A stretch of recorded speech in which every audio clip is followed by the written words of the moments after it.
being here. I hear so many little voices, and we are happy to hear the little voices tonight. So if your child is feeling like they want to express themselves, that is perfectly fine. We are in a school, and that's what we're here for.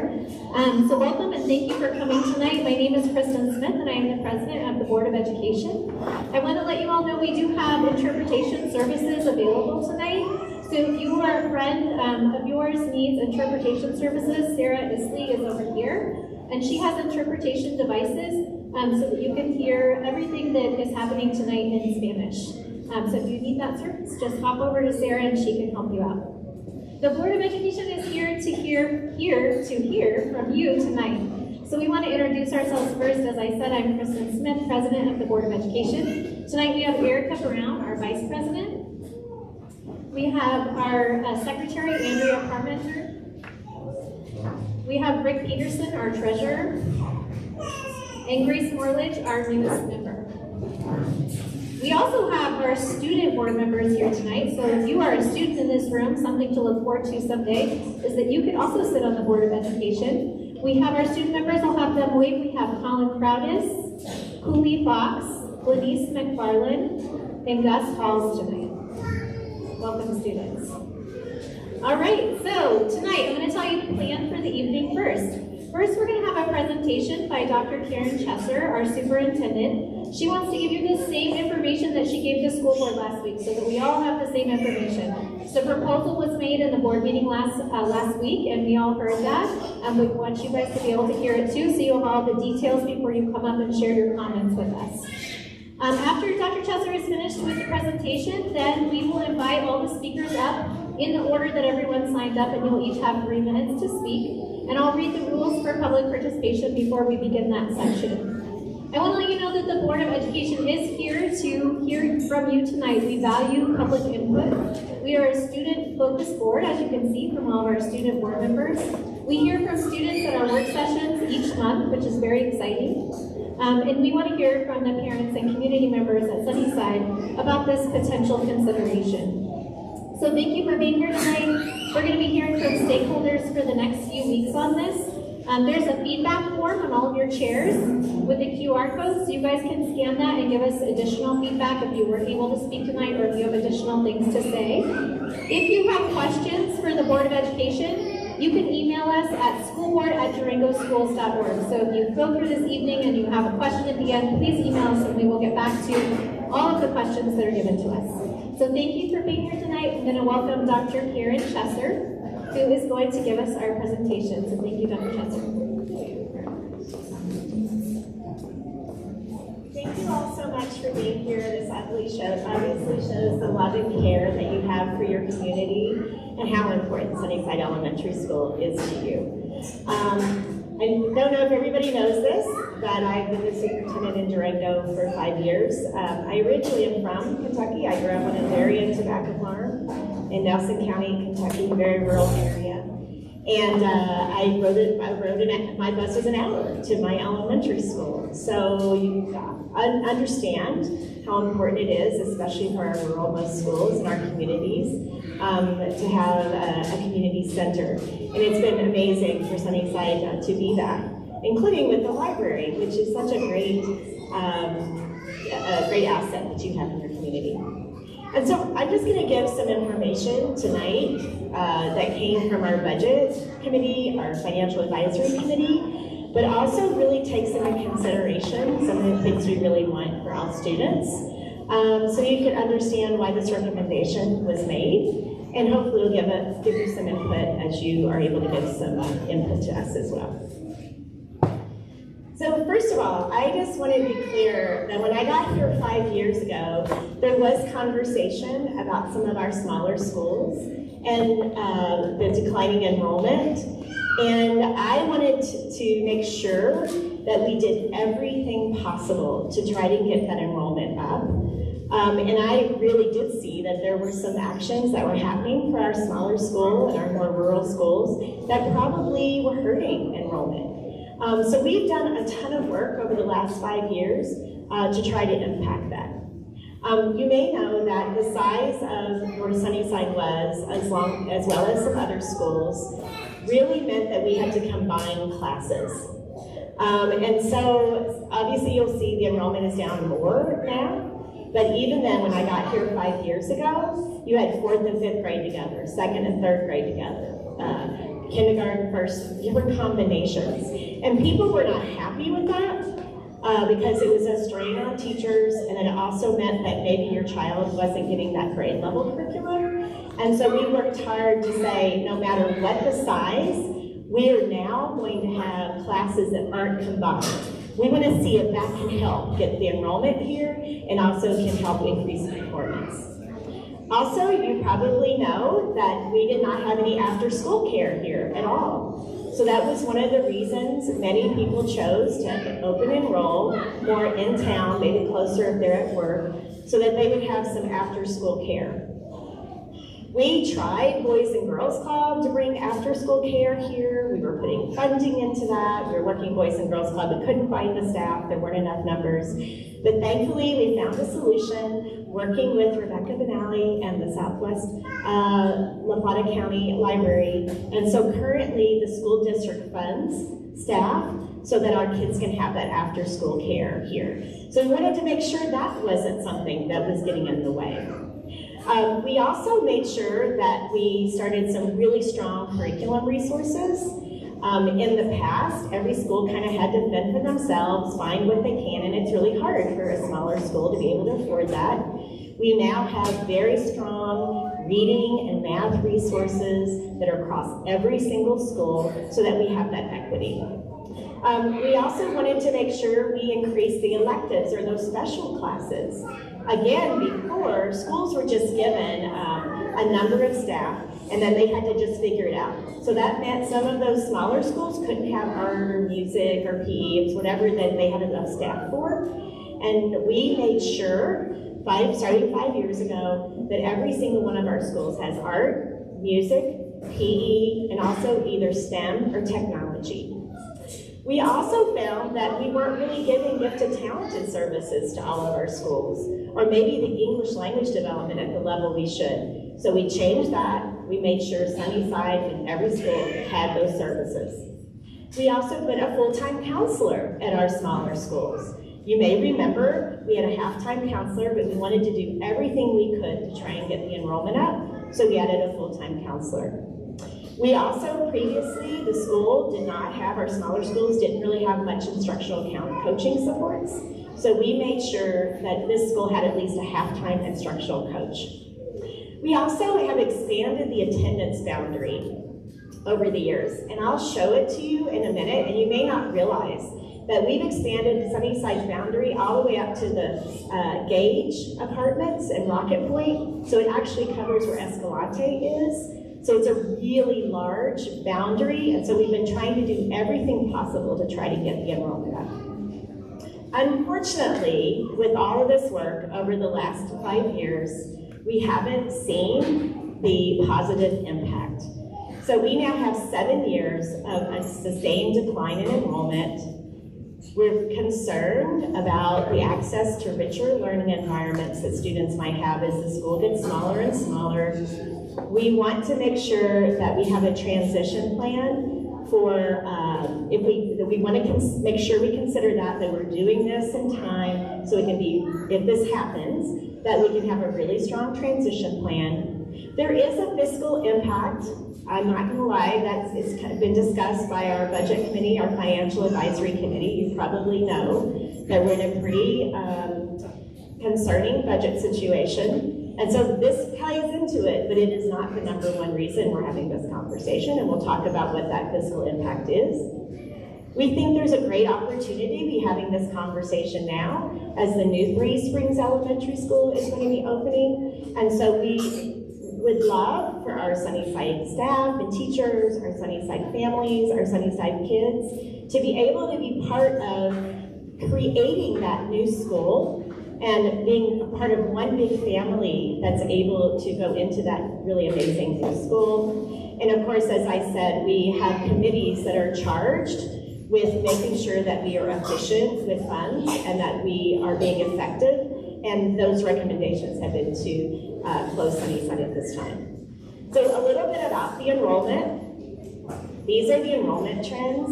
There's been a 41% decline in enrollment at Sunnyside since the 2019-2020 school year. We are projecting that we'll have 73 students next year. That actually should say 26-27. Do we have the right one? But anyway, it should say 26-27. I just want to make sure you know that. Also, just so you get an idea about this is the enrollment overall on the budget. As we did a budget overview for all of our staff in all of our schools. And you can see the numbers from Sunnyside. So it was 123 in the 1920, and we're down to 73. Again, this should say 26-27. I'm sorry, I guess this isn't. It's the one that. Okay. So anyway, this is for 26-27 grade level enrollment. We are projecting, as we said, 73 students. There are 3 grade levels that will have fewer than 10 students. So kindergarten is scheduled to have 4 students. However, I will show you in the next slide, we only have 1 student registered for kindergarten next year, and we have 1 student who's open enrolling at Florida Mesa. 7 students for 4th grade and 7 students for 5th grade. So in what we're projecting for next school year, this kind of shows you the map, and that's why I wanted you to see the boundaries for Sunnyside. It's all of the pink. So if you see, it goes all the way up. We've extended it very close to Florida Mesa, and then it actually goes north of Escalante. So you can see it's a really large area where the Sunnyside students are. I just put a star at the top where Three Springs Elementary School is. And then also there's a star where right now, this is the southernmost bus stop and southernmost address for students for next year. So that's where students go. We do have some students who come from New Mexico, but we do not provide open enrollment for open enrolled students. So they have to have their own transportation or they meet at this bus stop. So that is the southernmost bus stop right now, which is if you just went and you didn't do any other bus stops, that would be straight 16 minutes from there to Florida Mesa. Obviously, we know the bus makes many stops. Right now we have about 20 for all of Sunnyside, just so you're aware, we're trying to give you as many facts as possible. We have 21 bus riders that ride the bus in the morning, and we have 27 bus riders for Sunnyside that ride the bus in the afternoon. We are concerned about these very small class sizes when you have a class of 4 to 9 students. There is quite a bit of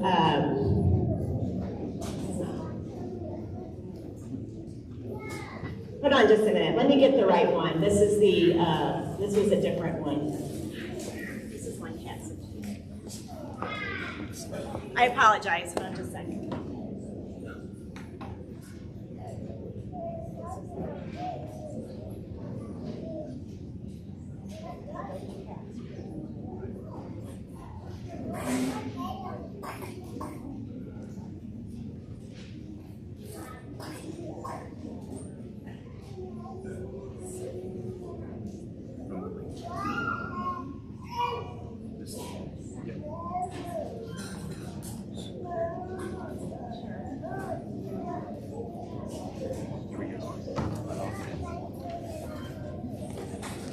Sorry about that. Too many things.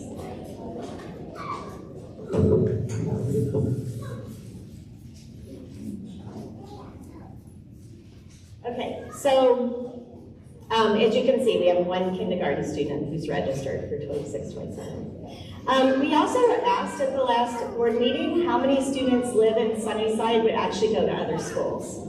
So we currently have 24 students who live in the Sunnyside district. Yes? It's not projected. Thank you.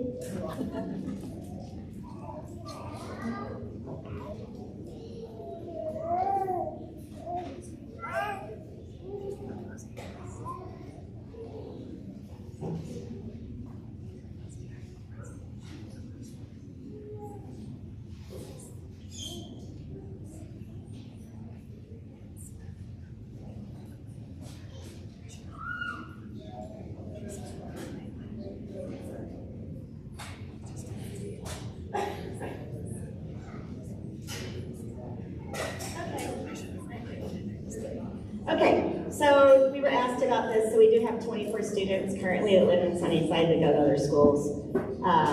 The way that it works for open enrollment is our policy is that any student can open enroll at any other school in the district as long as there's room, and as long as we don't have to hire additional teachers.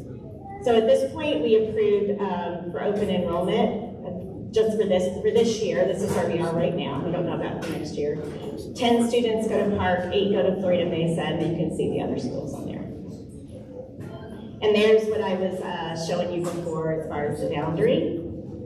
So there's some research and lots of places to go find this right now. We're citing that there are some hidden costs, or maybe not even hidden, when you have some very small classes, like this 4 to 9 students. There's limited social development, so it restricts the conflict resolution and collaboration skills when you just have a few students in your classroom. There are fewer flexible grouping options for teachers. So when the entire class is a small group, it's difficult to really differentiate based on if their kids are very advanced or students need extra help. There's not as much like healthy competition to kind of help everyone keep getting better because it's a really small class. There's not as much conversation in the class, or we call it academic discourse, but this ability to have these conversations about the things that you're learning. There's more, social pressure, and especially when you have the same students. And it's also hard for staff because they don't have others to work with who are in their school district, in their school, and therefore they're also responsible for all of the content, all of the planning, as opposed to sharing them. But of course, sometimes people say, well, aren't small classes really good? They are if they're like 18, right? But not 4 kids. So we right now have a cap size for kindergarten and throughout the entire district of 18, 22 at first grade. And so that and somewhat below that, if you can't afford it, are much better. And we know that that does make a difference when you have classes that might be in that area. But the research does not support 4 to 9 students. There's no body of evidence that would support that. But there's lots of research that shows that there will be a loss of discourse, peer diversity, social complexity, students getting along, the idea that you have the same couple of students and then if something's happening and there's conflict, you don't have really anywhere else to go. And so the 4 to 9 is not what research recommends. So some of the challenges with having schools with 4 kids, 7 kids, 9 kids is there is limited peer interaction. We can't do as much program depth, so you can't have as much enrichment, we can't have special staffing. So we can send the gifted, talented teacher who might be here 2 hours a week, but they're not going to get this all the time support. And one of the things that our financial advisory committee noted was that students can experience isolation from peers when they only have a few. And we think that through consolidation and being in a bigger school with more opportunities, they have more programming, more of a peer community, and they can have a founding role at the new school. So about the fiscal impact, because this obviously is something that we have to address. And we are projecting around $740,000 a year is what the annual savings would be. And that's still keeping the school, the lights on open so that we can still have the library and we can have possibly some other options that we do with Sunnyside, which I'll talk to you about. So you can see right now, per student cost for Sunnyside is now going to be up to $25,000 a student starting next year. And in comparison, Park Elementary is $11,000 per student. So that does make an impact, obviously. We have some other costs. So, for example, if we do keep Sunnyside open, we have to do about $3.6 million in upkeep, deferred maintenance costs that we'll have to do by the summer of 28. And then also, we are replacing furniture in our school, so that would be another $168,000.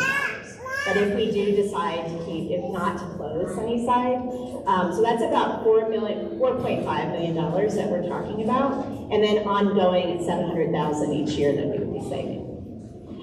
We did have a budget committee that's been meeting all year, really to try to help us figure out how to make reductions to make our budget. You probably have read that we have lost 165 students this year and expect another 80. That's from everything from families choosing not to live in America anymore to students who have moved because of the cost of living and the cost of housing.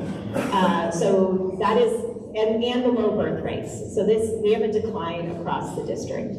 In addition, we are 49th in the country, Colorado is, in funding for schools from the state. So this is continuing to take a toll on the budget. So therefore, after we increased salaries for staff last summer, we knew in order to do that, we would have to make reductions. So we have a budget committee that's been meeting and making those recommendations.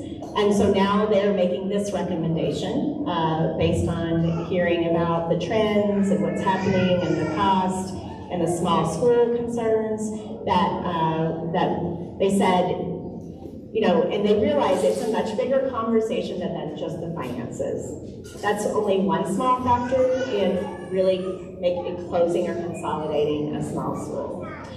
So they unanimously voted to recommend to the board closing Sunnyside and then consolidating them and the students going to Florida Mesa. The Financial Advisory Committee, which is a group that meets every month and advises the district on finances. They're all financial experts in the community.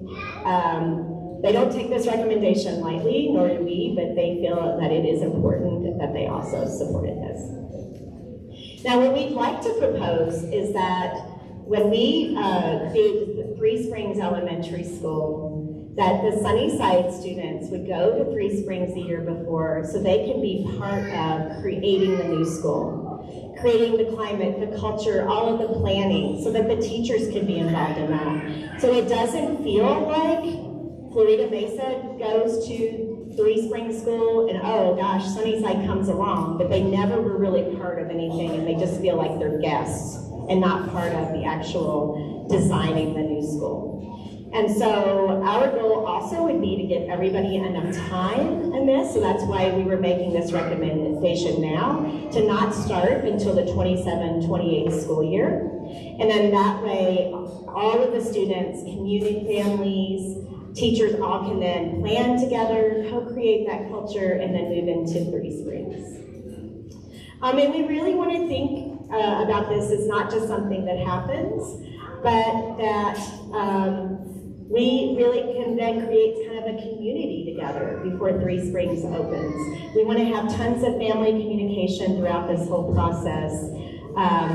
We want to really look at what's the best way to do transportation. We want to honor our teachers and our staff, so we want to give time to make sure that obviously many of the staff, especially our classroom teachers, would be just going to Florida Mesa as we would have those additional classes. And we want to make sure that we have places in the school district for everyone. And so we want to have enough time to be able to do that.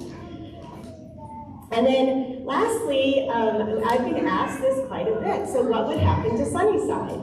And these are just some ideas, but definitely ideas. And we've been sort of talking about, and this is not part of the decision that the board will be making at this time. The board will decide whether to consolidate Sunnyside or not. They'll decide when that happens. But at some time in the future, we would want to talk about what would we do? How would we continue to make Sunnyside this really important part of our community? So one of our ideas is to make it a workforce development center for agriculture. Many of you have probably heard in a community center. I've heard what we're going to do with the Florida Mesa School when it closes. It's going to be called the Icon Workforce Development Center, and we are doing that in collaboration with the Bayfield and Ignacio school districts. So we are going to be putting their auto mechanic program, building trades program with HVAC, electric, plumbing, mobile welding, healthcare program, radiology tech, also law enforcement and fire, an aviation program, a child care center, and also hope to create a student-run restaurant there. So our goal is to have a workforce center for our students in coordination with Pueblo Community College and maybe Fort Lewis College, but we've talked to PCC, and we'll be able to also do courses for adults in the evening and in the summer, so it's a win-win for everyone. Well, we thought we have such a strong, vibrant agriculture community here. I myself was in 4-H at FFA my entire childhood through high school, and we would love to expand those programs. Right now we have FFA at DHS, but they have to have their sheep in the back, right? We would love to have an actual FFA and 4-H center with some gardening, agri-science, maybe a vet science, community garden, something maybe here at Sunnyside that our students could be in charge of. Our agriculture workforce program could possibly be here half a day as an annex to what we're doing at ICON. Another idea is about affordable housing for staff and possibly being able to do that. Or some sort of community hub and multi-use center, or maybe somehow these are together, a workforce development center and a community hub and multi-use center. So we could have a neighborhood community center, possibly give more room to the library to expand, maybe after-school and enrichment programs, maybe some adult education, maybe some health and wellness programs. And so those would be some things that we're thinking about. So anyway, those are some ideas. But we're now going to listen to others who would like to talk.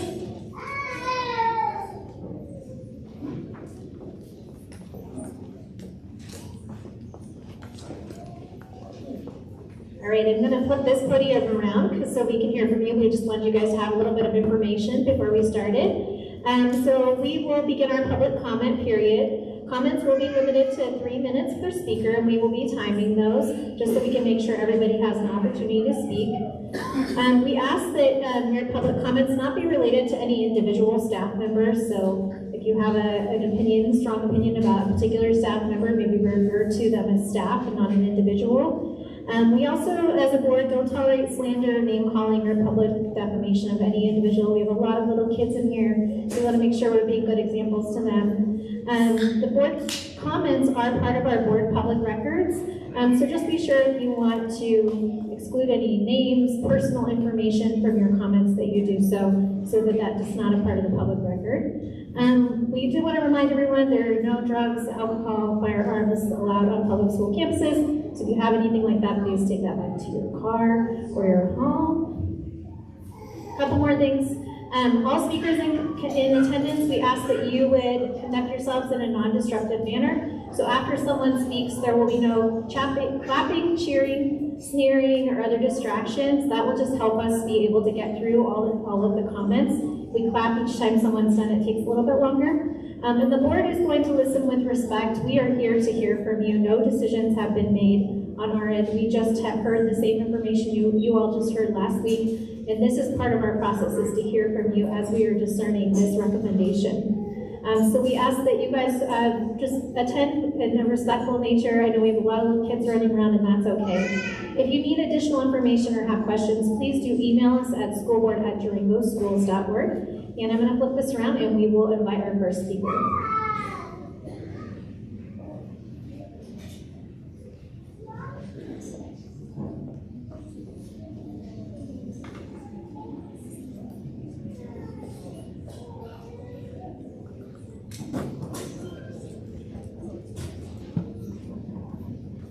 Okay, I'm getting the mic up here. Our first speaker tonight is going to be Marcy Baston.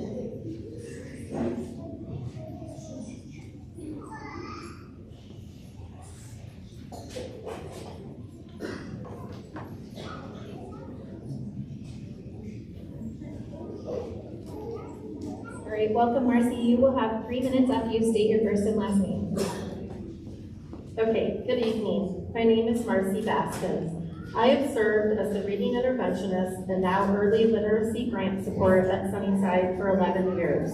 I am a former parent who chose to open enroll my 3 sons here long before I joined the staff, a choice that forever changed who they are. At your last work session, you asked, would Sunnyside students be better off academically at Florida Mesa? My professional opinion is no. Florida Mesa is currently on priority improvement and hoping to receive the early literacy grant for this next school year. As a school that has lived those challenges, we stand here today having successfully navigated our way out of priority improvement. We didn't just survive, we emerged as a stronger, more unified community. 5 years ago, Sunnyside was at a crossroads. We faced leadership turnover and carried the weight of a priority improvement label. Our K-5 team was almost entirely new, and we were searching for an anchor.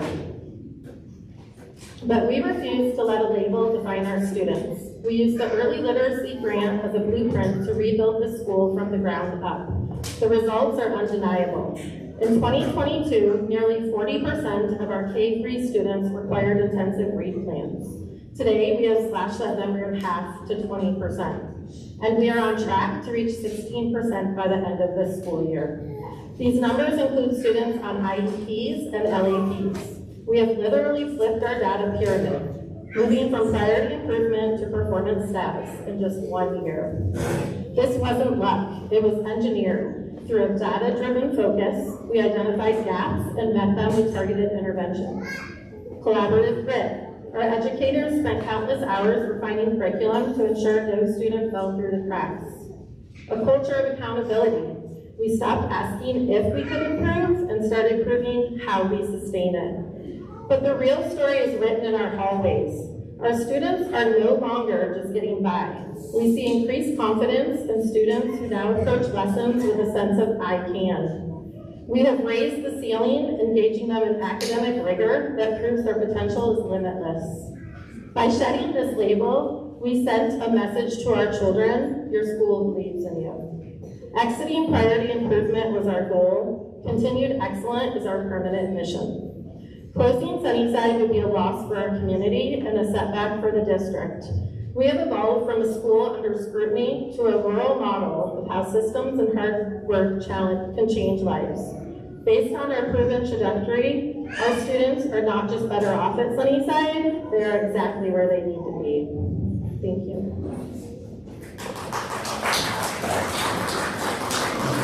Just a reminder, no class, please. All right, next we have Cheyenne Haddon. Welcome, Cheyenne. You'll say your first and last name, and then you'll have 3 minutes. Thank you. Hi, I'm Cheyenne Haddon. Good evening, board. As a Sunnyside and New Mexico resident and a parent with 3 children who attend the school, I respectfully urge the district to reconsider any consolidation plan that would displace the community school. For 5 years, my family has benefited from Sunnyside's dedicated staff and the strong educational foundation they provide. The school's small supportive learning environment allows for individualized instruction and frequent one-on-one attention, critical factors in student progress, particularly in the early grades and for students requiring additional support. Displacement or consolidation risks larger class sizes, fewer opportunities for personalized instruction, and the loss of consistent relationships that foster academic and social success. Additionally, Sunnyside's location serves many families who commute from New Mexico to Colorado. Closing or relocating the school would impose a significant logistical and financial burden on these households and could limit neighborhood access to schooling for families who depend on its proximity and safe, stable environment.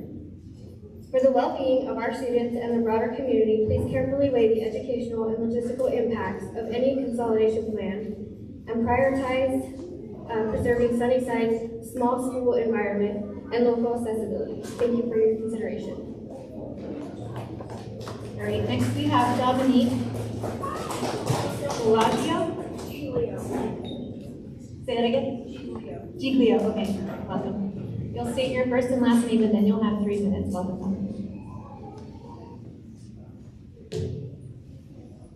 My name is Dominique Giglio. I am a Sunnyside alumni, and I've had 1 child go through Sunnyside and currently have a 2nd grader enrolled at Sunnyside. I have lived and been a part of the Sunnyside community my entire life. Just for the record, I am opposed to the consolidation of Sunnyside. The reasons being, first, the students at Sunnyside. Has the board even considered asking how they feel about the school closing?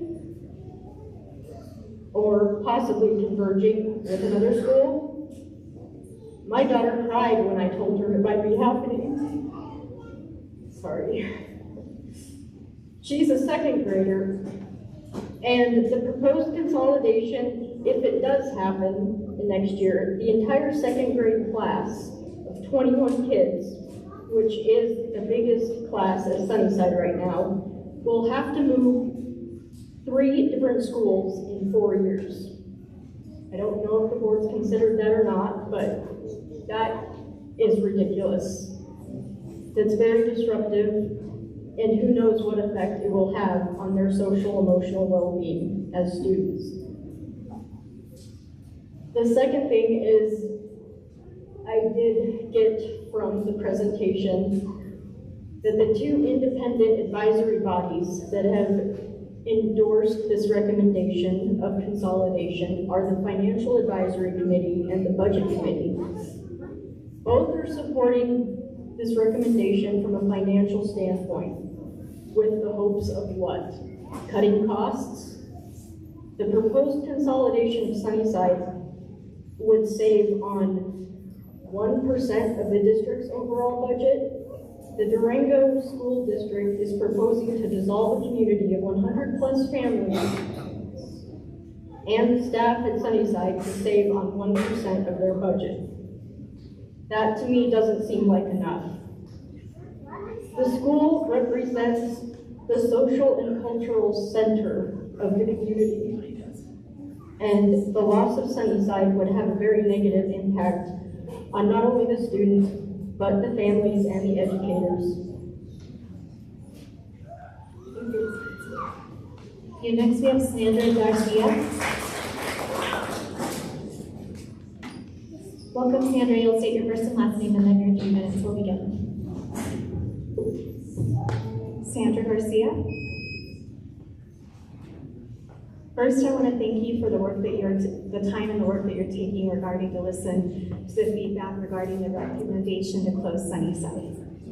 My daughter attended 2 years of preschool at Florida Mesa. 3 weeks before kindergarten started, I was informed that we lived within the boundaries of Sunnyside, despite only living 100 yards from Florida Mesa boundary. I advocated strongly for my daughter to remain at Florida Mesa because she is a child of special needs and struggles with transitions. Given her needs and our proximity, I felt like it was in her best interest to stay where she had already built a familiarity. Ultimately, our request was denied. She was assigned to Sunnyside. If the plan being considered moves forward, my daughter will have been to school 4 times by the time she finishes elementary school. All while I have lived in the same home, where many children frequent school changes and are disruptive, and a child with special needs, it can be devastating.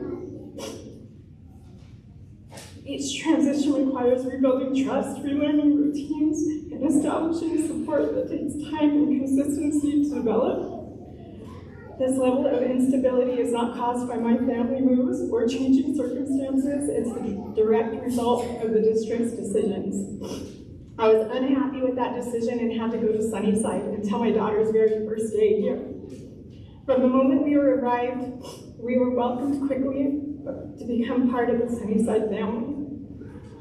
Miss Teacher recognized right away that my daughter would need special accommodations to help her through and have mornings be successful for her. Over the past 2 years, the teachers and staff at Sunnyside have been phenomenal in supporting my daughter's growth.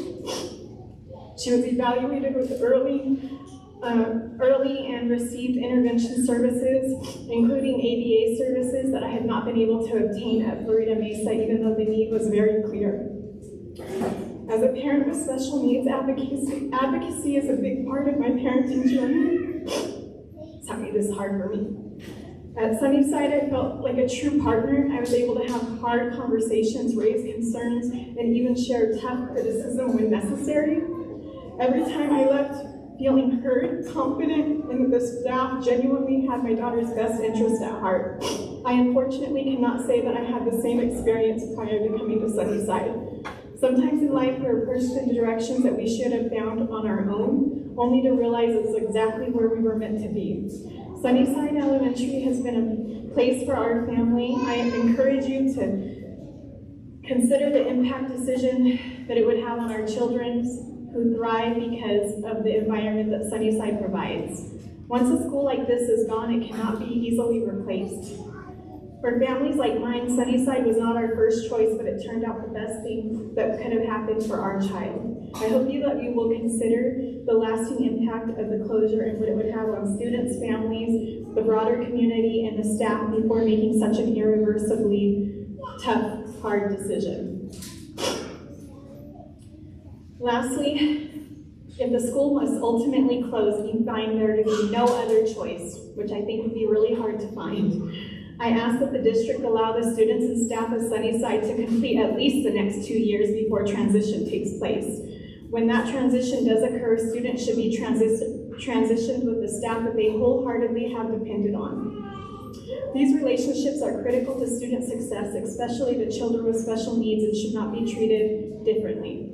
The staff at Sunnyside also deserve stability, respect. They deserve more than a goal to hopefully be placed somewhere else. They deserve clear promise of positions that the school district and that they have that are equal or better than the roles that they currently hold. Our community should commit to taking care of the people who have spent their careers taking care of our children. Thank you sincerely for listening to my personal story, for considering the real and lasting impact of your decision. And we'll have families and students and staff.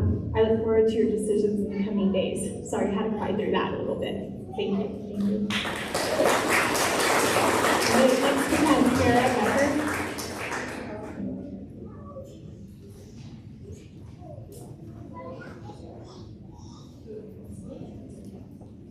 Welcome, Kara. You'll state your first and last name, and then your 3 minutes will begin. Thank you. Hi there, I am Kara Becker. I'm the mother of second grader Silas and preschooler Hayden. I am here particularly on behalf of my son Silas. When he found out he may have to move schools, he was really upset. In fact, he pointed out that if Sunnyside were to consolidate to Florida Mesa, that he would spend his 4th grade year at Florida Mesa, 5th grade at Three Springs, and then 6th grade at a brand new middle school. 3 schools in 3 years. You know that that is destructive. That is way too much change and inconsistency in a time in his life when he and every other kid thrives on stability, consistency, and routine. I don't think you'd find a psychologist that didn't agree. I completely hear you guys that the kids will have more opportunities if you do consolidate. Yes, I want them to have access to all the extracurricular activities and programs and other things. But number one in life is to feel safe and loved and secure in the environment that you're in. Nothing else matters if you don't have that. This is the time in their life where we are building a foundation for the rest of their lives. And those emotional attachments to their school, their teachers, their friends, and their community make them feel that safety, which then makes them feel secure, and then makes them feel confident, and then they're able to thrive. Under challenges of small classes, you say that there are fewer social contacts and less healthy competition. I beg to differ. In fact, our 2nd grade boys are so close-knit that they've started their own Sunnyside basketball team with Sunnyside alumni Taylor Gregory as our coach. The first basketball team in years. We even got Florida Mesa students and St. Columbus students to join. Yes, we did go undefeated all season, although that's not what us parents cared about. They were a team, and they looked like a team from the bond that they share. We didn't stop at basketball. If you look to the back of the room, oh, they're all eating pizza. you would see half of our second grade baseball team that just got done with practice. Us parents have worked together so that we could be here while two of the dads loaded up all the boys and came here. We're a family. I did not grow up here. I'm from Illinois. I came from a Catholic school of 13 kids throughout elementary school, and we specifically moved here to Sunnyside School District because of that small class size. It is vital, and the main thing is that, I guess the main question I want to ask is, it seems like there are two different conversations happening. There seems like there's this conversation of, are we going to stop? Or are we going to transition? At this point, it seems like it's decided that Sunnyside is closing, that there's not a question anymore of, is it going to stay open? It's more of a question of, is there going to be this transition? Or that's what it seems like. Sorry, that's what it seems like. And the transition is just too much. I know I'm up on time. I'll speak quickly because I am one of the moms of the kindergartners coming in. So my son Hayden is in preschool right now. We are coming to kindergarten. We haven't signed up because I didn't know I was supposed to sign up yet. But I know there are 4 kids that are coming, but that doesn't mean that just those preschoolers are coming to kindergarten here. You know what I mean? Like, Silas did not go to preschool here because of cost. But he went to kindergarten. So you can't really say that there's only 1 kid or potentially 4 kids going into kindergarten next year when there are so many other children that are just not in preschool, you know? And I will say that the rest of his class is a big class. So yes, that means that next year the kindergarten class could be smaller, but then the year after that, those preschoolers that are coming into kindergarten, that class will be big. So you can't close a whole school based on projections. Thank you, I appreciate it. Thank you. Next we have Caitlin Tuck.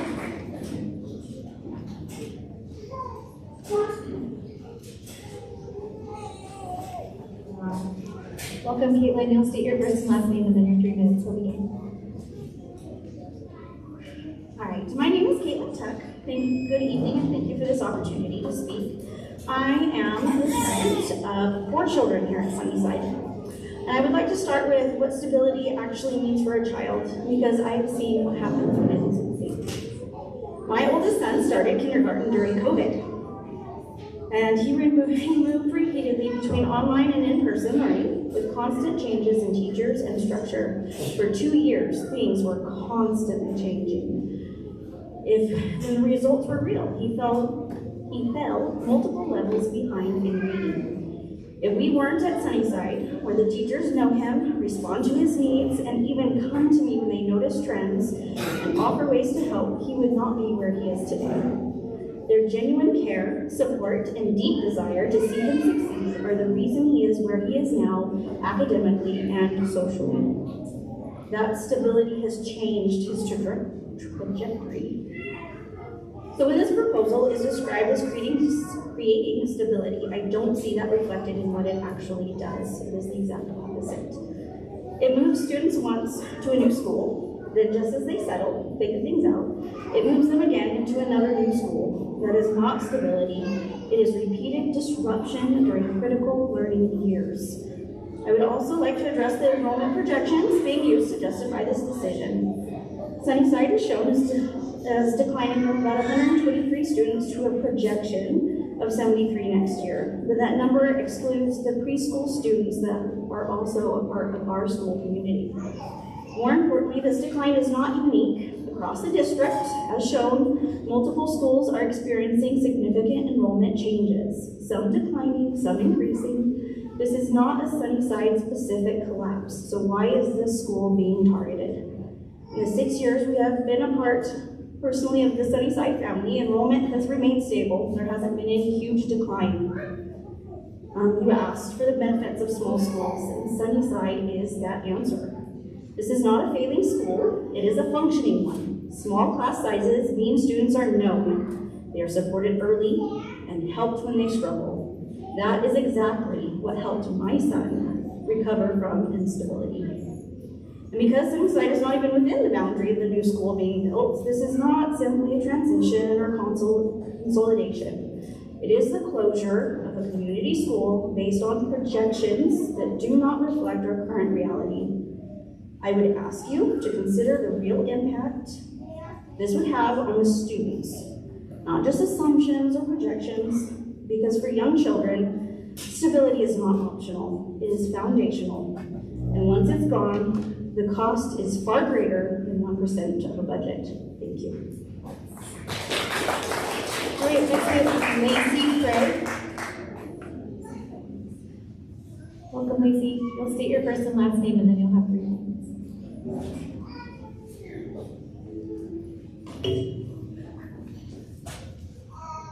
Good evening, my name is Lacey Craig. I serve as the co-president of the school's PTA. My family has had long ties to Sunnyside. My children are 6th generation to Durango and this very Mesa. To say my kids have walked through the same halls as their family members is beyond special. I strongly oppose this for many reasons, such as creating instability, developmental concerns, inconvenience, and safety issues. In the recent months, families have felt stress and the instability regarding the school home that they love. I'm disappointed in the contradicting and false information, as well as the tone that the district has let out to the community. It has created an abundance of frustration and unease for families and staff. As we move forward in decisions, I hope that improvement on clear and concise communication to minimize any unnecessary chaos.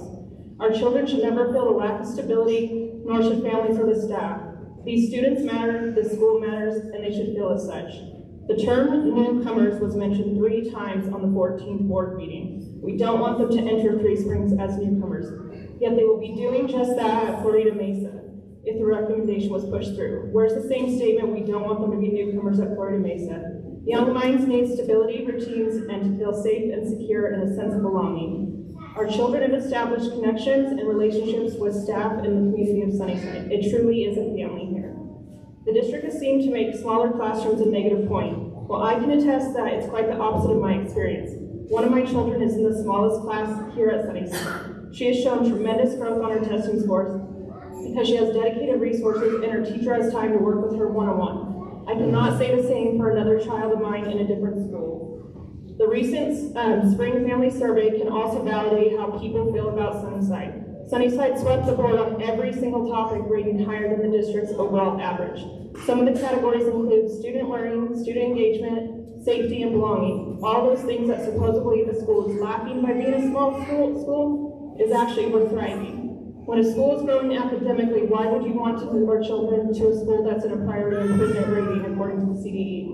It seems that these students would just be throwing away all the hard work and improvement that they've worked so hard if they were to be moved. Enrollment was another factor in this recommendation. Yet the past 4 years, the enrollment numbers have remained stable. If enrollment was such a concern, what have they done to help improve, draw attention to Sunnyside? I believe there's more that they could have done to improve these numbers tremendously. For example, closed open enrollment alone would add about 50 students. 50 is the number that was mentioned on the 14th board meeting, not the 24 that I heard today, that are currently in the Sunnyside boundary that are attending an in-town school. Or take another look at rezoning the boundary lines, or move some Florida Mesa children to Sunnyside that are already living on the Mesa. I don't understand why that would not be the first thought if there was concerns. Closing Sunnyside only serves as 1% of the budget. I ask, can you put a price tag on a student or staff's work? Are we not as important as a larger school? Kids feel safe here, they feel welcomed here. This is so much more than a school, it's a family. I thank you for your consideration and hope that you can see all that Sunnyside gives back to everyone that walks through their doors. Thank you for hearing us out, so I'm really nervous.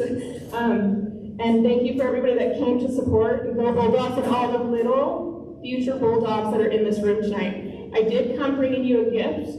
This is a book of all things that the students have wrote, why they love Sunnyside, so you can read that.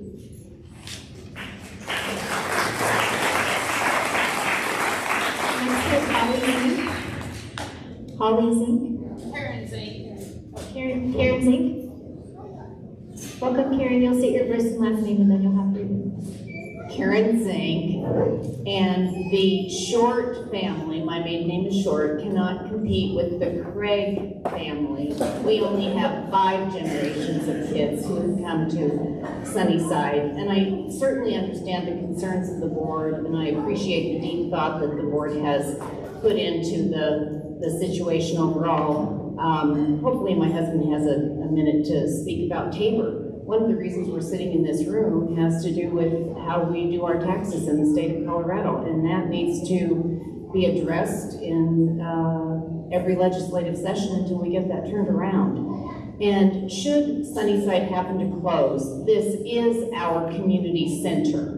And so we really do need to figure out what are we going to do to keep it a community center. Are there public-private partnerships? Is there a partnership with business that could be added to the building that could keep the building going? And the library is a very vibrant place here. And underneath the screen is a photograph of students from about 1921. And so there were about 8 short kids in that photo, and my husband's mother and uncle Nelsons are in that photo. But at any rate, have a peek at the historic photograph, and thank you so much for being here and taking your time tonight.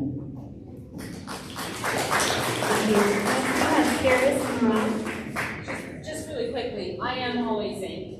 I gave my mom the stage there for a moment. She left her book. Yes. You can finish.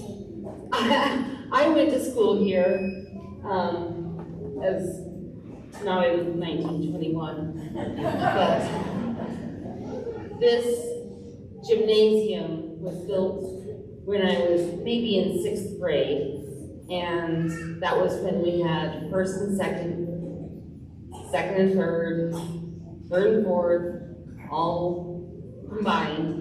And so 5th and 6th, there were 17 of us total in 5th and 6th.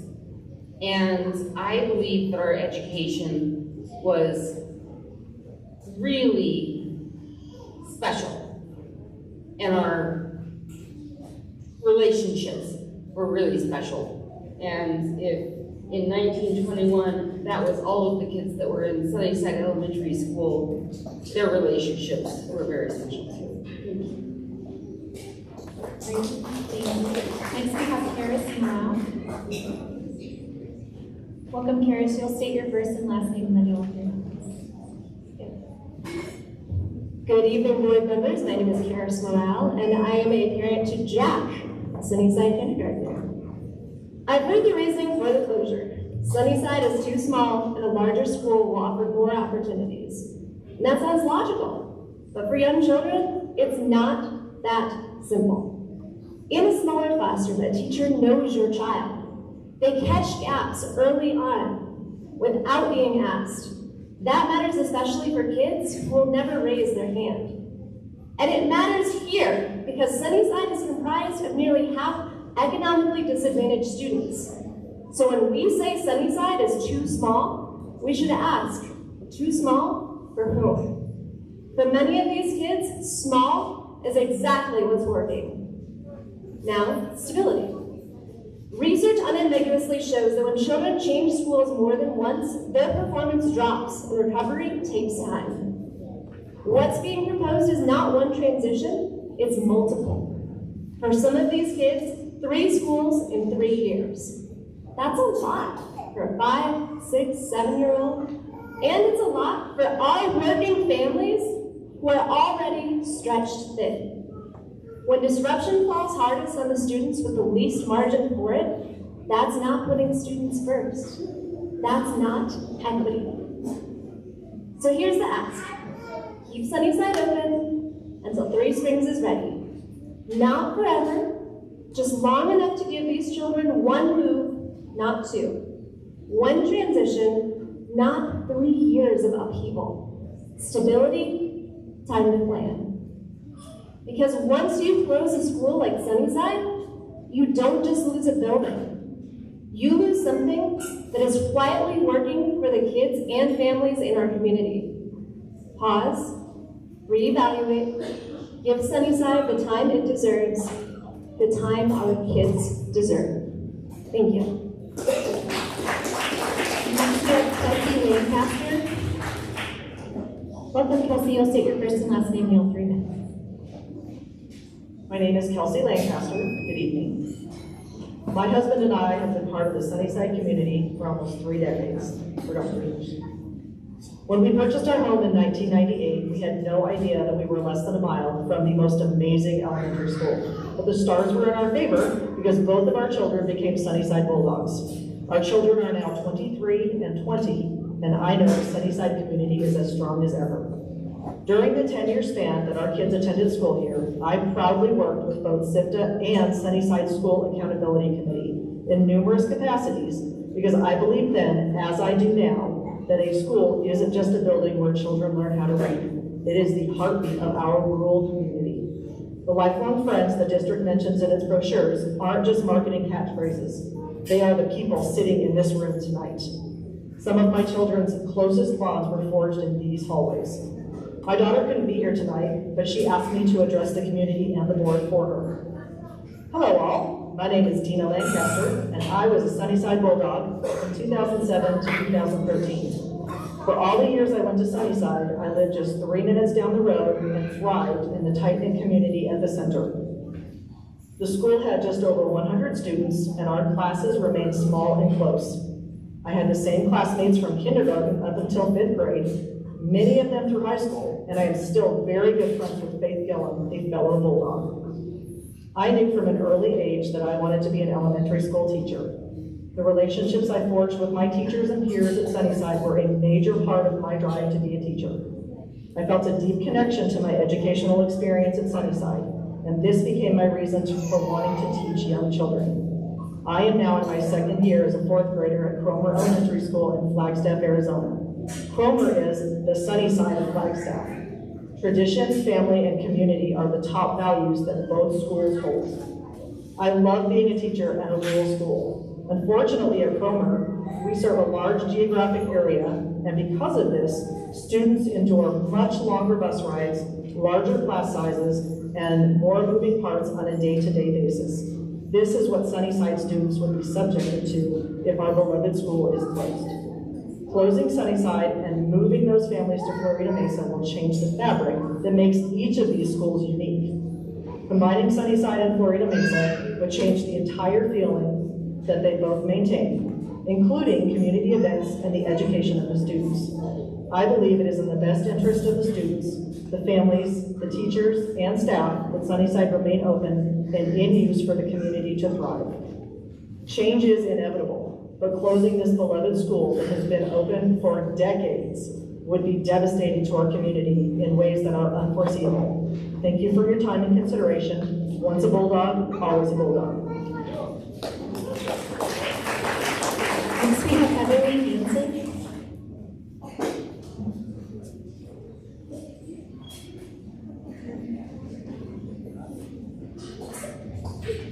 Welcome, Everly. Thank you for being a confident communicator tonight. You'll state your first and last name, and then you'll have 3 minutes. Hi, my name is Emily Hanson, and I am in 4th grade here at Sunnyside.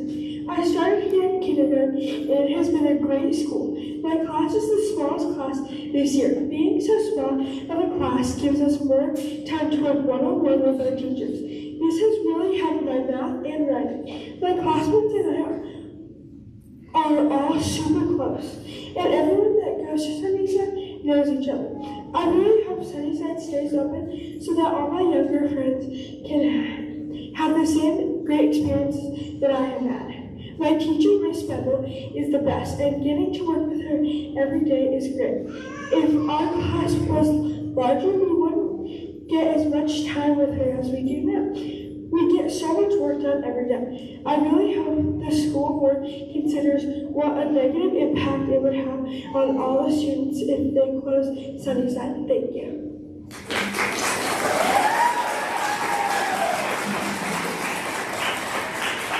You can definitely clap for the students, for sure. All right, next we have Garrett Pulaski.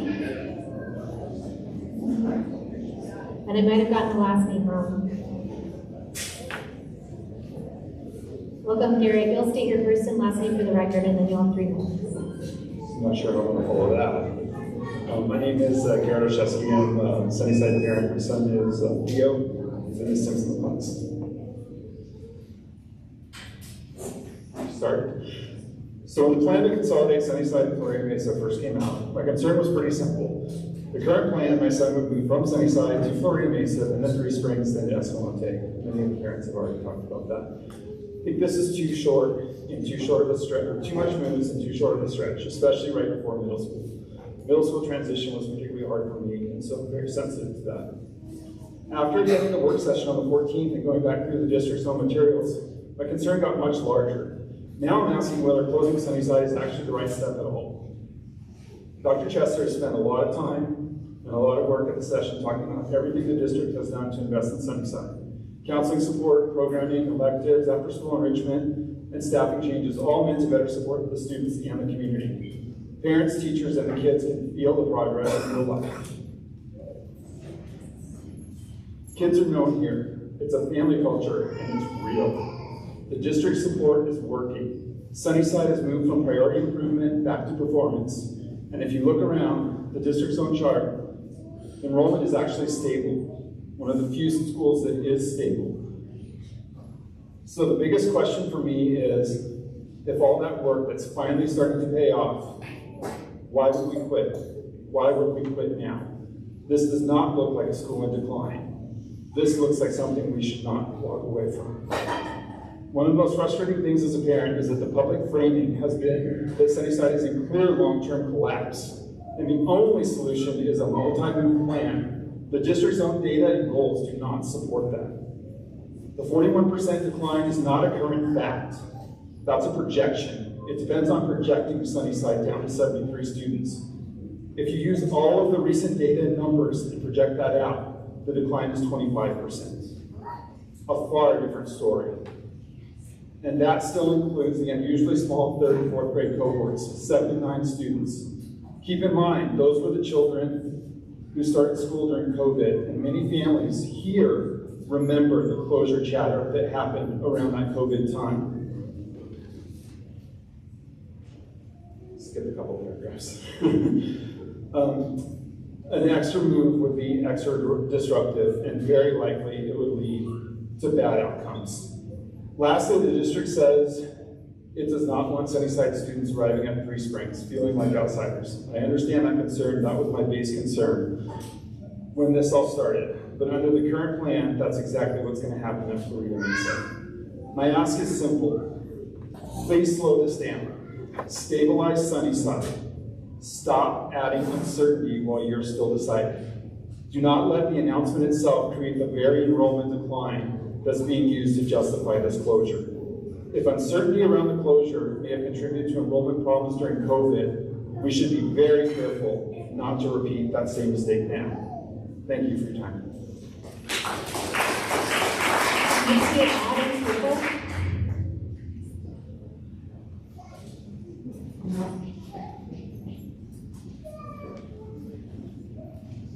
Welcome, Autumn. You'll state your first and last name, and then you'll have 3 minutes. Thank you. Hi, my name is Autumn Friggle, and I am the school counselor here at Sunnyside. I've spent my 17 plus years in education navigating different educational landscapes, from a large school of over 450 students to Fort Lewis Mesa, and now Sunnyside. Having stood in both worlds, I can tell you the difference is drastic. In a large school, it's easy for a child to become a face in the crowd, but in our small rural schools, every student is seen. Here, every staff member knows every student, and every student knows every staff member. When a child walks down our hallway, they are seen, known, and valued by name, by everyone from our cafeteria manager to our principal. This level of connection isn't just nice to have, it's the foundation of a student's sense of belonging. We recently saw the results of our parent-family school relationship survey, and the feedback was a powerful validation of our environment. Our school scored above district averages in every single category. The gap between our small school and the district average is a testament to the work we do here. Specifically, school safety was 22 points above, school climate 16 points above, and student engagement was 15 points above over district averages.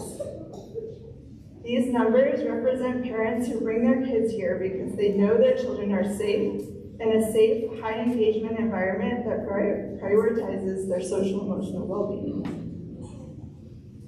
There is a common misconception that a small school means fewer opportunities.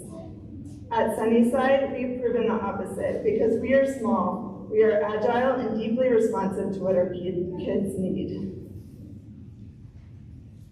We provide or have provided an array of supports and enrichment that rival the larger schools, including our library school connection, our library lunch league, which is a student favorite during lunch, our student council, kindness clubs, Girls on the Run, Lego League, and other community sports that have used our facilities that you heard a little bit about earlier. My time at Fort Lewis Mesa and Sunnyside has shown me that the small school model is a protective ecosystem. It allows us to meet the holistic needs of our students in a way that 400+ student buildings simply cannot. When a child feels they truly belong, they are free to learn, to lead, and to thrive. As you consider the future of our district, I ask you to remember that the value of our small schools isn't just in their size. It's in the deep, life-changing connections they foster every single day. Thank you for your time and your commitment.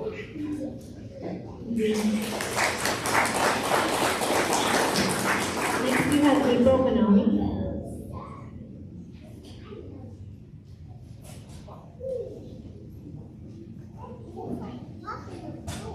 Welcome, April. We'll state your first and last name and then you'll have to remember. Hello everyone, my name is April. I'm a mother of 2 students at Sunnyside. Today, I want to talk about something that touches the very heart of our neighborhood, the potential closure of our elementary school. This isn't just about buildings or budgets, it's about people, about connections, and about the well-being of our entire community. For our children, especially those who thrive on routine and familiarity, like many with ADHD, I'm nervous, their school is more than just a place of learning. It's a sanctuary. It's where they build friendships, where they feel safe, and where they develop a deep sense of belonging. Imagine the stress, the anxiety that comes with uprooting that stability. The thought of a new environment, new faces, and new challenges can be overwhelming. We risk creating a ripple of unease that affects their ability to learn and grow. And let's not forget our dedicated teachers and staff. They are the anchors in our children's lives, nurturing their minds and spirits. They form bonds, shared laughter, and celebrated milestones with our kids. Losing their jobs means losing a vital part of our educational ecosystem. And for our children, it means saying goodbye to mentors they've grown to trust and admire. But the impact does not stop there. Our school is a cornerstone of our community, and in rural settings, this is often even more pronounced. It's where we come together, where we share common goals, and where we build the very fabric of our neighborhood. Its closure isn't just a loss for our children and educators, it's a blow to our collective spirit.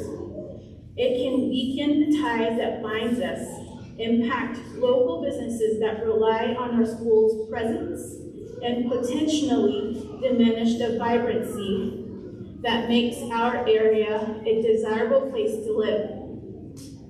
In rural areas where school often serves as a central hub, the absence of this institution can lead to increased isolation and a loss of the unique sense of place that defines these communities.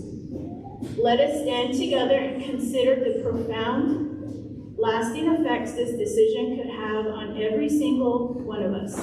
Let's champion the value of our school, not just an educational institution, but also as a heart of our community. Thank you. Next we have Slavko Lazic. Welcome, Slavko, and you have 3 minutes when you state your first and last name. Thank you, Slavko Lazic. My daughter goes to the school here. We moved 2 years ago. It was a great place and decision maker for us to buy a house here, to move here. I grew up in a war-torn country. I moved a lot as a kid. The effect that it had on me to move to schools, to constantly have that impact in life is it's insane. And I would like to, if any of the board members think of those things, right? You heard from many people here today on all of the things that have been here, generational impact, what this school means to them. I'm just starting to build that because I'm new to it. But what I haven't heard, and I heard mostly from folks here today, is a lot of data points and stats and information that none of you shared about there are concerns. What does Florida miss the class sizes are? How many classrooms are there? What kind of impact on the kids is going to have to change what they do today? What systems they use here to go there to use new systems? And then what systems are going to be in this new school? That's another third change, right? So there's all of these changes that the kids are going to be impacted with it doesn't sound like it has been considered because mostly everything I've heard is about money. When was the last time that school had an issue getting finances approved through the board voting, right? When was the issue that, we just recently updated this school, right? Why did we even do that? So money doesn't seem to be the issue to me. The class sizes don't seem to be the issue to me. So all of the things that you've outlined are the reasons, to me, are not really reasons to close this school, to migrate kids to Florida Mesa, or even to the new place down the 3 Springs at all. And basically, it doesn't sound that, in my mind, if there's a reason to close this school, those reasonings should come from the people that live here. The kids go to the school and they see that there's problems and that we need to close the school and move somewhere. The educators in this school, that educate the kids, and they see and they understand what the school is lacking. And none of the things that you bring up today sound to come from the folks that are going to get impacted by the decisions you're making for the people, for the community, for the kids that live here. So overall, terrible job in communicating this. The way it was brought up as well, when the kids have to tell us and we don't even know about these things. Somebody brought up the fact that even just announcing these things will have an impact in those, in how things are going to look in the next year or two. So it could have been done handled better, and my ultimate is real closing the sunset.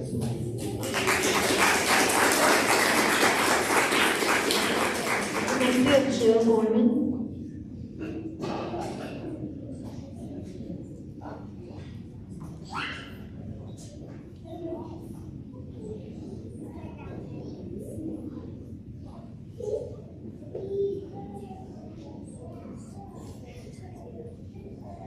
Welcome, Jill. You'll state your first and last name and you'll have 3 minutes.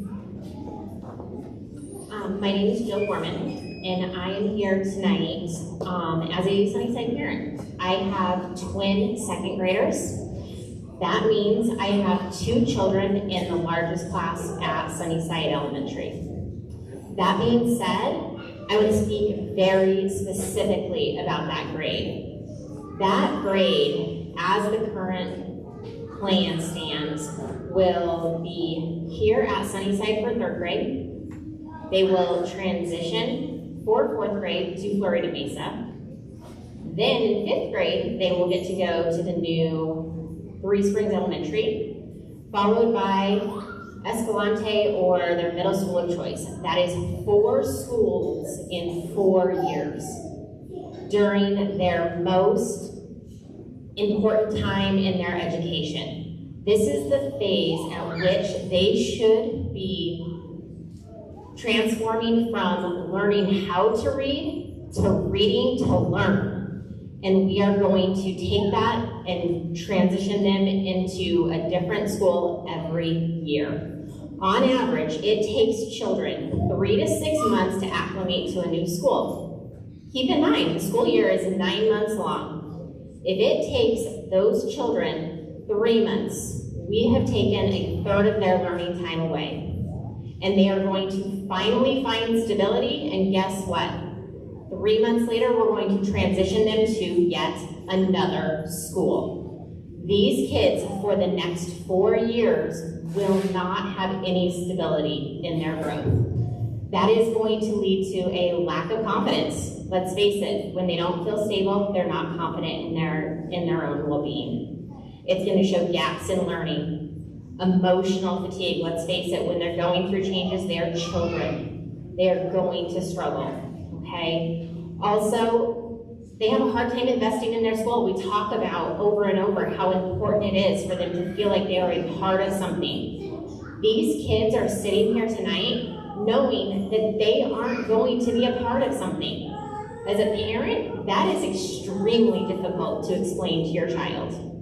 They know they are smart.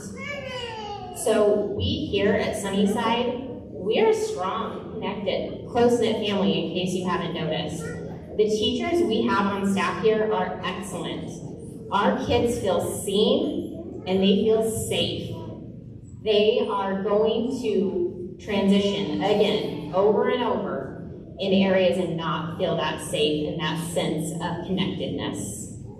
So I am asking this, that we prioritize what is working, and Sunnyside is working for our children, the stability, and consider what a lasting impact this is going to have on the children of this school. Thank you. Great, next we have Hadley Bill.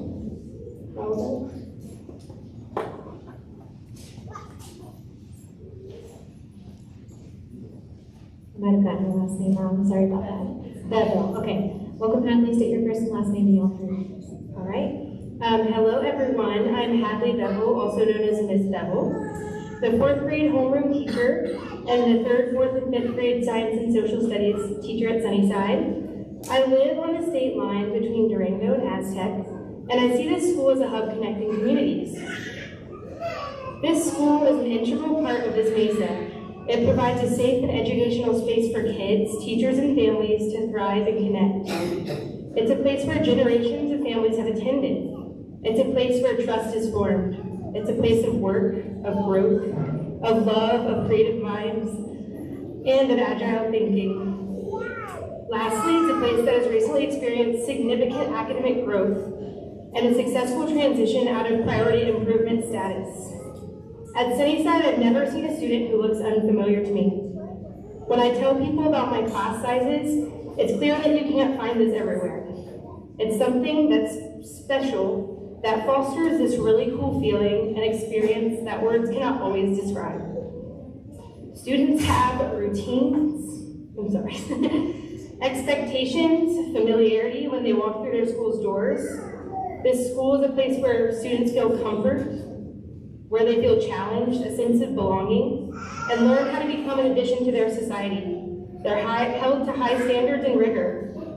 Based on my observations and conversations between and with students at school, these are things I hear from them about how Sunnyside is special to them. They love their small classes, they love their connection with teachers, they feel like they have a voice and a choice, they feel safe, they feel supported in their reading and math, they feel excited to explore science and learn about history.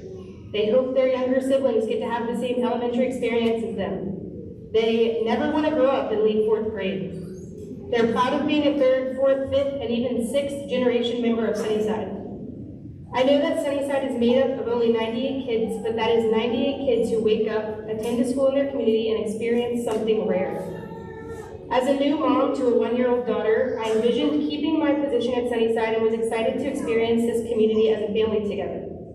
I would send my daughter to this school and expect her to receive just as good an education as the next. As a current teacher at Sunnyside, I have been receiving contradicting information from leadership as well as public articles. I have felt a sense of instability, uncertainty, and confusion. Without Sunnyside, would these rural students still have equal and fair opportunities? Would it be equitable? Would all of the students even be invited? What about the community of teachers, educators, and leaders? Have you asked students and families about their opinion on educating their children in a small school versus a mega school? Or will we simply continue to respond with, it's only 10 more minutes down the road? Our community's values can't be measured in miles, minutes, or enrollment numbers. In my opinion, I see frustration and unrest in having kids be transferred and uprooted. I see many families affected, and I see a greater loss of this community. I hope that all of this community finds clarity and peace in this decision-making, and that time and space are given so that the voices of all stakeholders may be heard. Thank you for your time. Next we have Malia Chavez. And if I mispronounced your last name, just please restate it in the correct pronunciation. My name is Malia Chavez. For over a decade, I have had the honor of serving as the health service provider at Sunnyside Elementary. A school our size, I wear many hats. I am an occasional one-to-one reader. I supervise many cafe and recess duties. Medical provider, a keeper of band-aids and ice, and often a safe harbor for students who just need a moment of peace to reset their day. But if you ask the kids, I'm just the lady who knows exactly which hot water bottle cures a fake tummy ache and an ice pack that is needed for a real playground wipeout.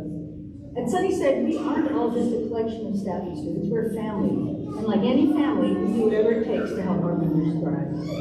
Because we are a close-knit community, I don't know these students, just know these students' medical records. I know their stories. When a child walks into my office, I don't need to consult a chart to see if they are actually ill or just carrying the weight of a hard morning. That is the Sunnyside secret. We provide a level of emotional and physical safety that is only possible when every adult in this building knows every child by name. I understand the logistical challenges, and the recommendation for consolidation is on the table. However, as a healthcare provider, my primary concern is the well-being of these children. The current plan asks our students to pack up, move to Florida Mesa for a year, then move again to Three Springs the year after. There will actually be 3 transitions for our current second graders. From a developmental standpoint, asking children to live in a state of transition for 2 to 3 years is a significant burden. Stability is a key in social detrimental of health, and I'm deeply concerned about the long-term impact this level of upheaval will have on our students' ability to learn and feel safe. Imagine if I was attending a meeting and recommended a healthcare plan that involved intentionally destabilizing a child's environment twice in a 24-hour period. It would not be well received. I'm asking you to let us continue the incredible work we are doing right here in this building. Let us maintain the performance, the growth, and most importantly, the stability of our close Sunnyside family. Please let Sunnyside stay open, let our children stay home. Thanks. Next, I'd like to invite Agile Thinker.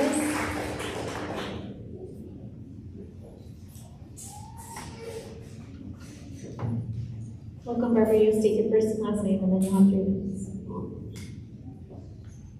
My name is Barbara Hernandez, mother of 8 kids and grandmother of 18. 10 of my grandkids either have attended Sunnyside School or are still attending Sunnyside. What many here may not know is that all of my 8 kids attended Florida Mesa.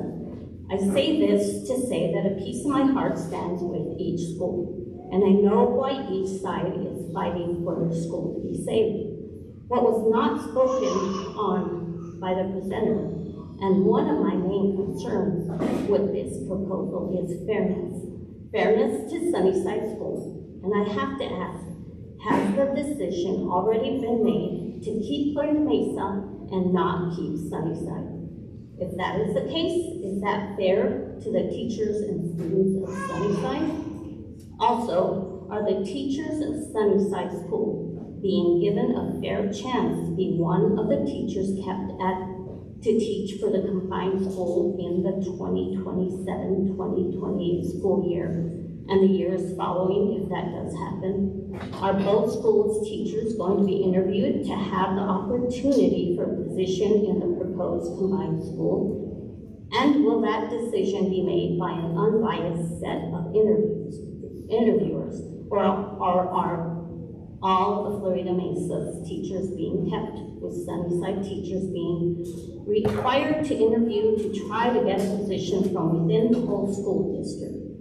The need to combine both schools tells me that there will not be enough positions for all. If Sunnyside does not have a chance to teach at the combined schools, does this sound fair to any of you?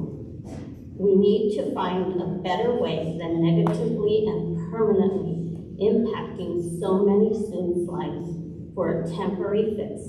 The temporary fix being the moving of all of one school students to the other school, knowing that they will then be moved again. Thank you. Next, we have Rebecca Mullen.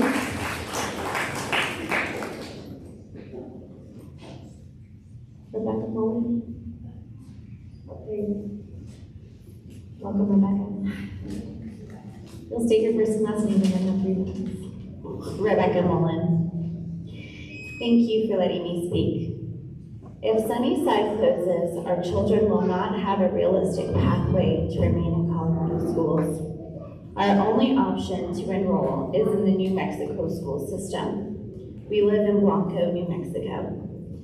Now, I'm a full-time single mother of 3 little boys. We drive 15 minutes one way. I send my boys to the school, and I also run a certified therapeutic adaptive riding program in Blanco, New Mexico. I serve children who experience trauma. I see firsthand the realities many New Mexico children face, the gaps in education. I see the trauma, the struggles, and the consequences of an under-resourced system, and I refuse to let my own children fall under that same cycle. New Mexico constantly ranks near the bottom nationally in education. Colorado ranks top 15. Sunnyside. They offer stronger academics, more stability, and a safer learning environment. They are also the closest Colorado elementary school from Aztec. Many New Mexico families do not know they can attend Sunnyside as a school of choice. Through my work with families in Aztec and Blanco, I can confidently say this: if parents knew Sunnyside was an option, they would do anything to send their children here. Before closing Sunnyside, I urge you to ask yourselves, have New Mexico families been informed that Sunnyside is an option? The issue may not be the lack of need, it may be a lack of communication. But beyond all this information, the impact is deeply personal. My son Noah struggled in kindergarten. He needed structure, patience, and people who would not give up on him. Sunnyside became that place. They helped him find his footing, and today he is thriving. My son David is now academically above grade level. Him and my other son John have struggled with emotions and the challenge of learning how to navigate them. Sunnyside did not let them fall behind. They supported them, guided them, and helped them grow. These transformations happened because of the teachers and the staff of Sunnyside who helped them feel safe, seen, and valued. Keeping Sunnyside ensures access to a higher quality education system, stronger academic outcomes, and long-term opportunities, safe, supportive learning environment, and a continued connection across the lines. If Sunnyside closes, you're not just shutting down a building, you're shutting down a place where my children learned to trust, to grow, and to belong. You're closing a family community and a vital academic and social opportunities between the 2 states. You're closing the door on these children's future and on the futures of families who want nothing more than a fair chance for their kids to succeed. Keep Sunnyside open. Thank you for your time.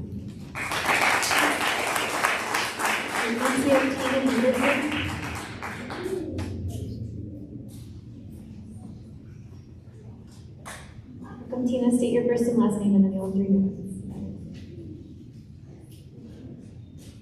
So my name is Tina Henderson, and good evening, distinguished board. As a district employee who has served Sunnyside for 27 years now, 23 as a teacher and 4 years as a substitute, and also as a grandmother of an open enrolled student here who should be attending Florida Mesa, I ask you to carefully consider 2 critical concerns that I have before finalizing this decision about the next few years. First, moving children to Florida Mesa for just 1 year is a mistake. As an educator, I have seen how transitions create stress, disrupt routines, and negatively impact student learning. When children enter a new environment, their focus shifts from academics to adjusting socially. The new faces, the expectations, the relationship will become their focus, and academic performance will negatively decline during this transition period. In this case, students would be asked to move not once but twice, first to Florida Mesa and again to the new school in 3 Springs the following year. This does not provide stability children need for success. Our youngest students and those with social emotional challenges would especially have negative effects at the beginning of their academic career. While children are resilient, they thrive best in stable, predictable environments. This plan removes that stability and is asking too much of them. Secondly, I would like to address the treatment of the Sunnyside staff in this transition, and it is deeply concerning to me. Your requirement of the Sunnyside staff, this long-term, dedicated employee, to reapply and interview for positions does not reflect fairness, respect, compassion, and equitability, because the Florida Mesa teachers will get to move, but Sunnyside teachers will have to interview. We have teachers who have been here for 15 to 20 years and have demonstrated their effectiveness through the evaluation process and their commitment to students. If this district is closing this school, it has a responsibility to both students and staff, and allowing Sunnyside staff to move with their students and provide continuity, support student adjustment, and honor the loyalty and professionalism that they have as employees. Instead, they are being left with an uncertain future and no guarantee of future employment. If these individuals have already proven themselves to be a valuable member to this district, then they should be placed in a position without having to reapply or interview. This isn't about policy. It's about doing the right thing and taking care of your employees. I urge you to reconsider this plan. Prioritize stability for students and fairness for staff. Maximize or minimize disruption, support your employees, and make decisions that reflect and care for this community. I would also like to say, I was a kindergarten teacher here for 23 years. Well, 17 of those 23 years. And it is projected that we have a low enrollment coming into kindergarten. I have never seen, during my tenure here as a kindergarten teacher, enrollment in March. It was always in April or in May. And so I think those figures are skewed. It is not on parents' radar in March to enroll their child for kindergarten for the next year. And I think the smallest class that I had when I was here was 14. I also want to say, and I know I'm over time, that when I started here in 1999, we had 76 students enrolled. You need to go back and look at the history of Sunnyside enrollment. Yes, we may not have that many right now, but we have always had a difficulty with large numbers as a rural community. Thank you. Next we have Holly Griffith.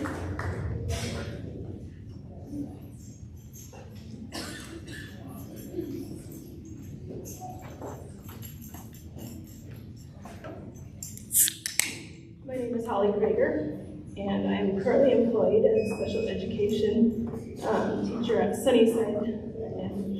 And as a parent of a special needs child, I have witnessed the frustration and how challenging multiple transitions can be for students with a developmental delay. Our students have established a familiarity and comfort with the Sunnyside building and its staff, uprooting them to a new location only to move again when the new elementary school is completed could be deeply disruptive. For these children, change is often very difficult. Therefore, I strongly recommend that it is in the best interest of our special needs children to remain at Sunnyside until the new elementary school is fully built. To minimize transition will ensure a more positive and sustainable experience for them. I too am a Sunnyside Bulldog. Thank you for your time. Next we have Stephanie Pribble.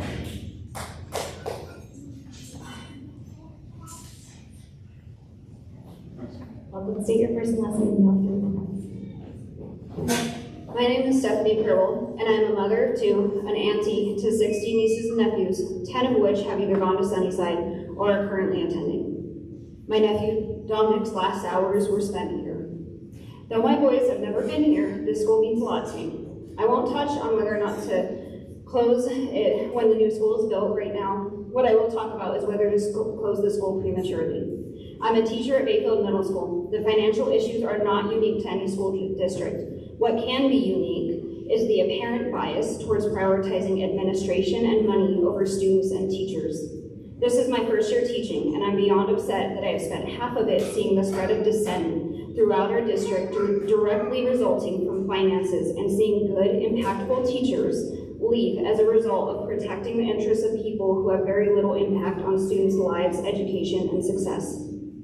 I didn't want to form a biased opinion based on my personal ties to Sunnyside or based on the hours I spent at Florida Mesa during my practicum becoming a teacher. So here's what I learned. Florida Mesa is in something called priority improvement. This is not to shame anyone. This is something that Sunnyside just went through and came out successfully by completing an ELG, Early Literacy Grant. What this means though is Florida Mesa is in the process of improving, meaning they are not where the state of Colorado believes they should be as a public school. How is adding 98 students to an already struggling school benefiting the staff or the students? How is making the students attending Sunnyside switch their learning environment not once but up to 3 times in the span of years beneficial for students?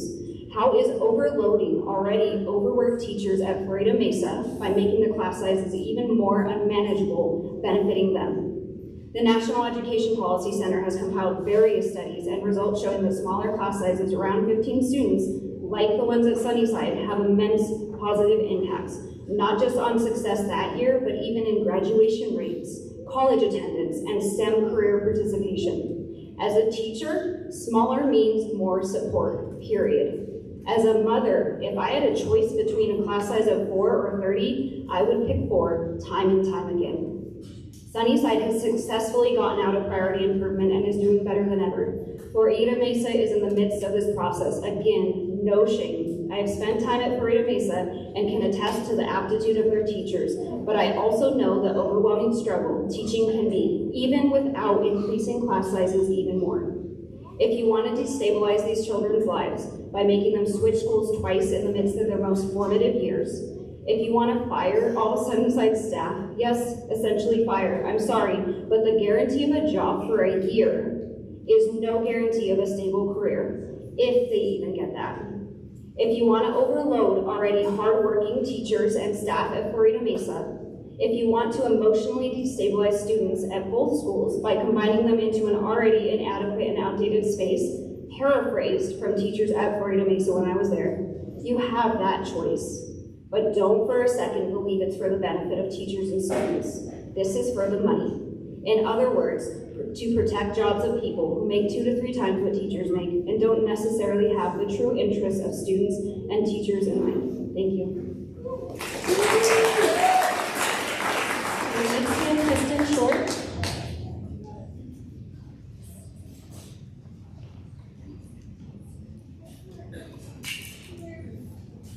Welcome, Kristen. You'll state your first and last name and then your 2 minutes begins. Good evening. My name is Kristen Short.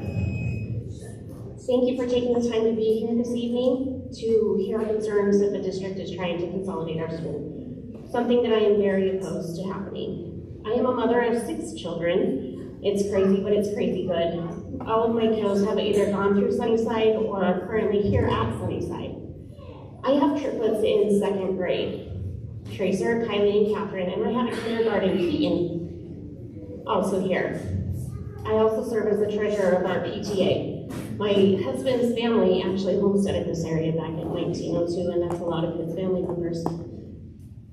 The saying that it takes a village is part of our everyday life. We live it daily. Our community is our family. We rely on each other daily to raise our children the best way we can. The year, and I know you've heard this several times, but I'm going to repeat it because it's very important. The year that the district is proposing we merge with Florida Mesa, my triplets will be in 4th grade. The district wants to move them into a school where they will be the newcomers. They won't know the already established system that Florida Mesa has. They will be at a disadvantage in their everyday lives. Then they want to move them again the very next year as 5th graders to the 3-spring school. And then again as 6th graders to Escalante. They want to move my triplets to 3 different schools, 3 consecutive years, and I feel that this is very unacceptable, to say the least. One of the big reasons the district says that they want to consolidate our schools is because of a decline in student numbers. However, our numbers are not on any more of a decline than any of the other schools in the district. Our 2nd grade class, the same class I speak of that my triplets are in, has 21 students. We actually had two classrooms last year as they were 1st graders. Now, to me, that doesn't sound like a school that's in trouble with attendance numbers. The consolidation of our school makes up 1% of the budget, which really makes me curious as to why we're even entertaining this idea. Why is there constantly talk and attempt to shut down our rural schools? In closing, I just want to share a conversation that I had with one of my triplets. Her name is Catherine, and she asked me, she said, "Mom, are they going to shut down Sunnyside?" And I said, I don't know how to answer that question right now. I know that there are some people that are trying to consolidate our school and have you go to a different school. But I also know that there's a lot of parents and teachers that are asking them to not do that for some very good reasons. And I said, "Why do you ask?" And she said, "Because I don't want them to shut down our school." I said, "Okay, what is the reason? Why?" And she said, "Because I'm happy at Sunnyside." And there's a lot of happy people at Sunnyside. To me, that's priceless. My ask is to please allow our children to continue to thrive in this positive environment that we as parents and staff together have worked to create for our children. Thank you.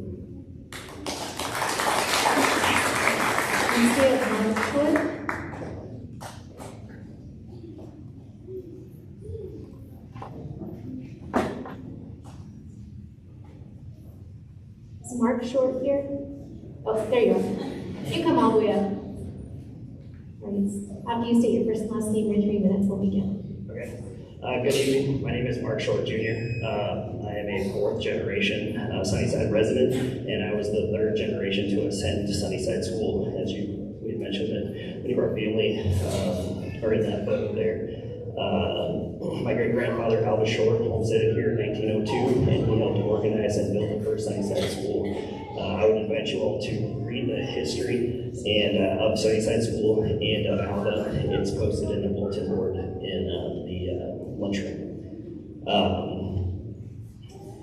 Sunnyside has been a big part of our family history, and I was excited that my kids would share this same opportunity, and I was hoping that their kids would share the same opportunity.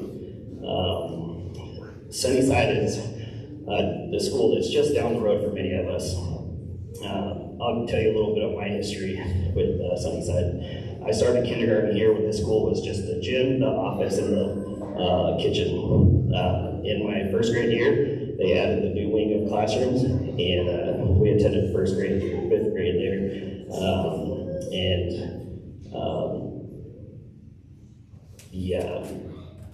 In the 3rd and 4th grade, we got new playground equipment, which was pretty exciting. And that same equipment just got replaced not more than 2 years ago. So my kids, we both enjoyed new equipment at Sunnyside. So that was a pretty special bond. When I graduated from Sunnyside, I was supposed to be the first 6th grade class to attend the new Escalante Middle School. But due to construction delays, ended up spending the first half of my 6th grade year in the Smiley building. So I know firsthand what it's like to be in a disruption, in a transition of schools. And I don't think that it's fair that that I had to go through that, and I don't think that it's fair that our kids have to go through that. After the winter break, we started classes in Escalante, and then I went on to graduate Durango High School in 2001.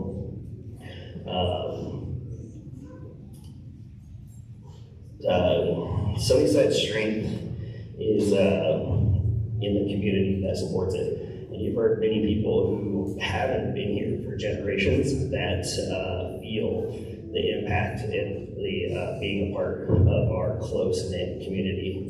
And I think the district knows how well SIPDA works hard for our school, and all of the parents and the teachers and the staff, they all dedicate their time and their energy and their valuable resources to help support this school and to help give it the best possibility for success and the success of our children's education. And I hope that our words will not fall on deaf ears, and that you guys will actually consider what we have said tonight and give us the opportunity to hopefully keep our school open, but if not, give us the time to transition.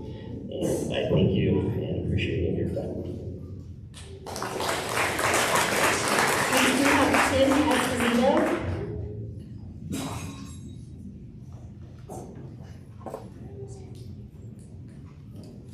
Welcome, Tim. You'll see your first and last name, and then your 3 minutes will begin.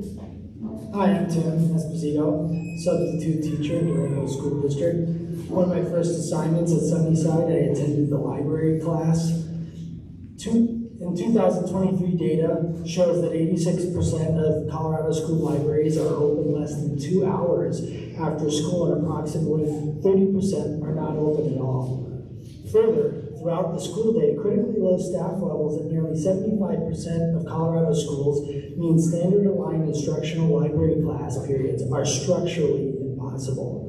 Library Resource Service 2023. Over a decade of downward trending in Colorado has brought it to a list of 9 other states with an average of less than 0.25 full-time equivalent librarians per school, whether that be paraeducators or certificated teachers. Lance 2025, Telgovich, and Hofschild 2012. Meanwhile, Durango School District has active libraries in every school with relevant collections, uniquely valuable technologies, and periodically updated spaces that see daily use by independent learners and collaborative learning communities alike. Durango School District also has something extra special in comparison to the average: an intergovernmental collaboration with the most novel expression of a community's commitment to lifelong learning through the Southwest La Plata Library District. Durango students at 2 Title I elementary schools have weekly library classes for pre-K through 5 grades and library facility and classroom door-side services, library-led after-school enrichment programs, and programs, events, presentations, and clubs catered specifically to their learning communities. Those schools for Luz Mesa and Sunnyside Elementaries.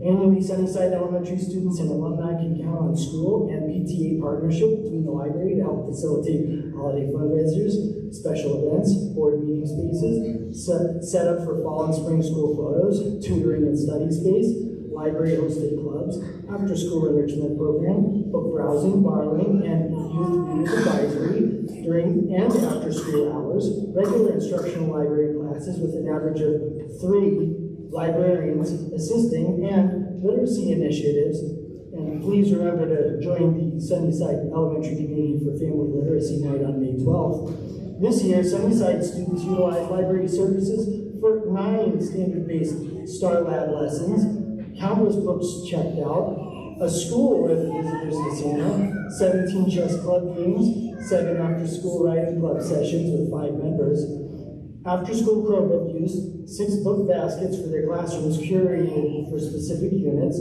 2 guest presentations, and loads of free giveaway books purchased new and informed by relationships built between the library and these pupils. Concerned about the summer slide, Durango Schools in Southwest La Plata Library District partnered to make Summer Bridge and rewards available during the yearly children's summer reading program that it hosts. The Sunnyside Library exemplifies La Plata County, Sunnyside Elementary faculty, staff, and admin, Durango School District, school board, and this mesa's culture of growth and perseverance. These partners are essentially offering students and families a proprietary set of services with their maintained commitment to the special library district. Continuing to utilize the special library, you are truly preparing Durango's children for the future by ensuring that students learn how to successfully use public libraries with skills and attributes of lifelong independent learners. Thank you for keeping La Plata County's neighborhood assets in laser focus. We absolutely appreciate our partnership with these assets and sincerely thank you for this opportunity to share.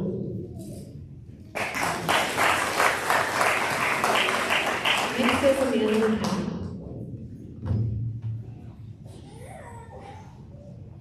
Amanda, state your first and last name for me. Hi, Amanda McCown. Good evening, members of the board, and thank you for giving us this opportunity to speak tonight. I'm here as both a parent and a member of this community. My daughters, Juliana and Ava, have attended Sunnyside and are now at DHS. This building is more than just a place where they learn academics. It is where they feel still known, safe, and deeply connected. They are both very upset at this decision and remorseful. Their Sunnyside pride torn from them.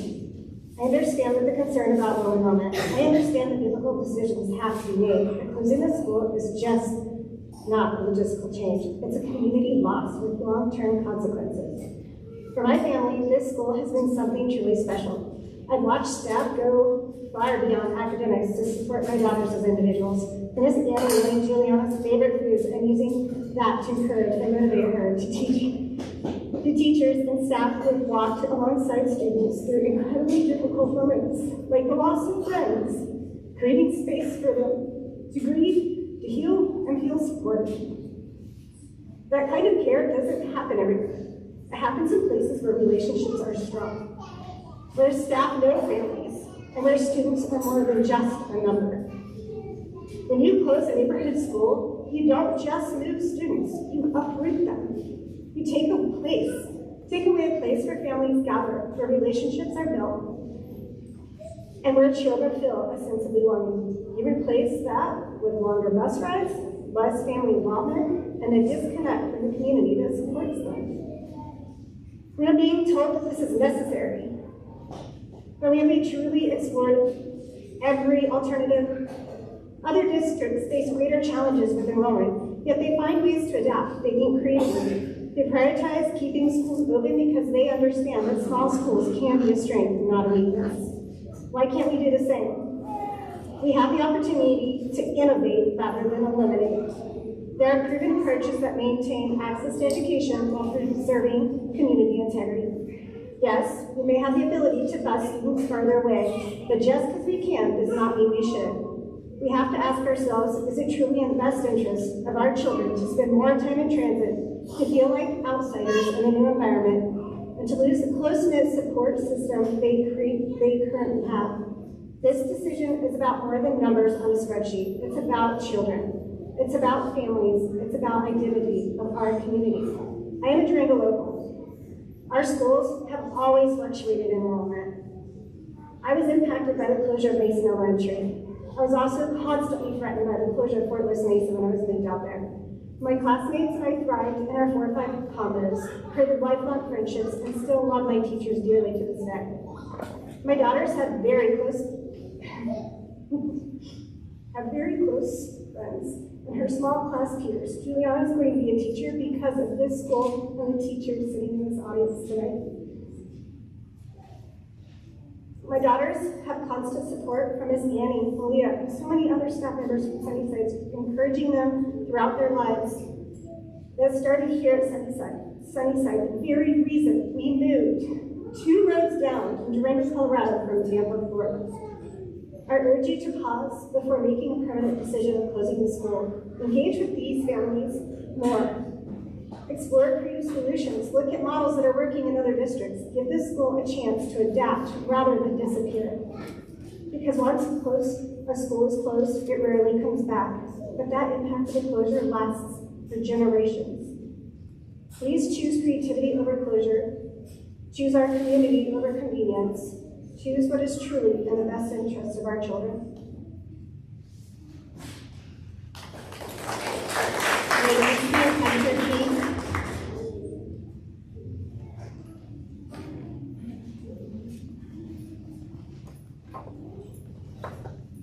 Welcome to state your first and last name and then begin. Hunter King, good evening and thanks for the opportunity to speak. I'm here because I oppose the plan to close Sunnyside and our goal should be to keep the school open. I'm a current Sunnyside parent and alum, and for me as a student here with small class sizes and close relationships, created lifelong friendships, Sunnyside has always had a family feel and it's a part of the community across generations. If closure does happen, the students should remain at Sunnyside until the new school year is ready so they can only transition once. The current plan creates more problems than it solves. You're asking us to move students into Florida Mesa, a school that's already scheduled for a needed replacement. Creating overcrowding, increased building strain, and disruption for a temporary solution doesn't make sense. This also forces multiple major transitions in a short time that's unnecessary for young kids during the critical learning years. I understand that the district is facing a budget deficit, but saving a portion of that deficit doesn't solve the bigger problem, especially when it comes to the cost and stability for our students. Why are families choosing to leave and how do we address that? If families are leaving, it's not a reason to close a small school, it's a reason to figure out why as a district can fix it. If low enrollment and budgeting is a concern, then we should be asking how to use this space, not eliminate it. Perhaps other families don't want to burden transition to their kids to new schools after starting preschool, as I was denied my second child here part-time next year because I'm not state funded nor ready for full-time enrollment, even though that there's clearly room. Sunnyside could be an opportunity. A small school option that can be framed positively is to attract families. Most all teachers here know my kindergartner's name, greeting him individually each morning, making me feel that he is truly safe and seen here. And I hope that this can be an opportunity for my younger child. Additionally, expanding through district specialized programs, we have the space here, so why not use it? That approach can bring students in, increase funding, and keep valuable community assets in place. Small class sizes are not a weakness, it can be a strength. In smaller schools, teachers know their students, relationships are stronger, and learning is more personal. That's exactly what young kids need when building foundational skills. If a family has a concern, social circles, they can be expanded outside of the classrooms and sports and programs. And if the goal is for students from Sunnyside and Florida Mesa to get to know each other prior to the new school, this can happen without moving them. Combine classes for field trips and activities so that they can build relationships without disrupting their stability here. There are also real impacts to families. Either closure scenario increases traffic, extends bus routes, and adds time to daily commutes. And for rural families out here especially, it's not just a small inconvenience, it's a daily burden. Our school also serves the broader community, including a public library that some families rely on. There's a lot of history, commitment, and love that run through these halls. And at the end of the day, this plan prioritizes a short-term adjustment over long-term stability. Let's keep Sunnyside open. Thank you, Taylor Gregory.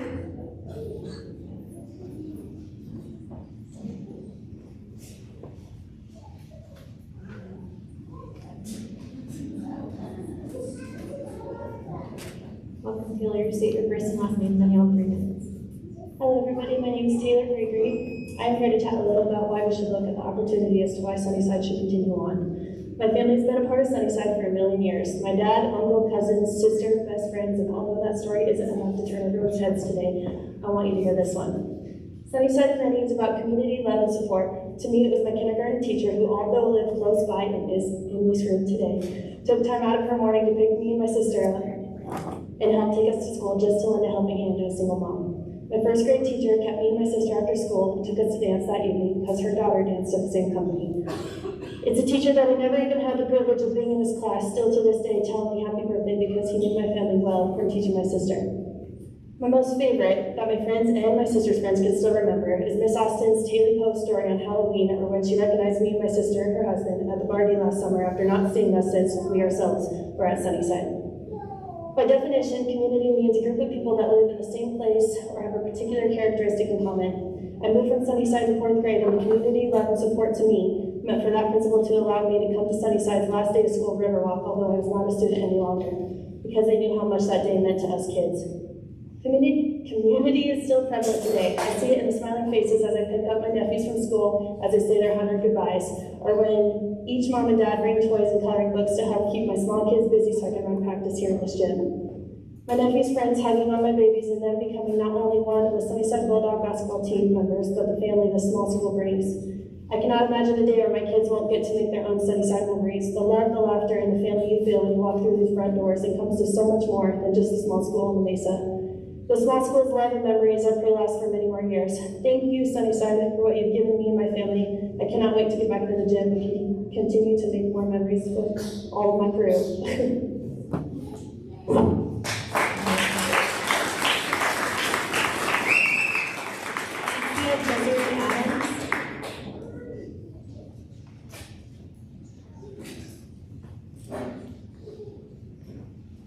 Hi, I'm speaking on behalf of Desiree Adams.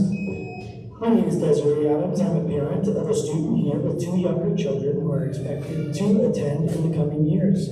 I understand that difficult decisions have to be made, especially when it comes to enrollment and resources, but I want to ask you to look at not only current numbers, but at the trajectory and the broader impact of closing the school. Our neighborhood is growing. In fact, as housing costs continue to rise in Durango proper, more and more families are moving to the outskirts of town to find something that they can afford. That means areas like ours are not shrinking. They're expanding with young families and future students. The demand may not be fully reflected in today's enrollment numbers, but it is coming. I also want to address the plan to open a new school in another area. If there is enough growth to justify building a new school, it raises a fair question. Why are we considering closing an existing one in a different, still growing community? These decisions should work together, not against each other. Beyond logistics, this school is more than a building. It's a community hub. Through this school, I've built relationships with neighbors I likely would never have met otherwise. Our children grew up together and families support one another. That kind of community doesn't easily transfer when a school closes. It's lost. When a school shuts down, it doesn't just relocate students, it fragments a community. I urge you to consider long-term growth, geographic balance, and the value of community connection before making a final decision. Keeping the school open supports not only current students, but the families and children who are already on their way. Thank you for your time and consideration. Next is Victor Figueroa.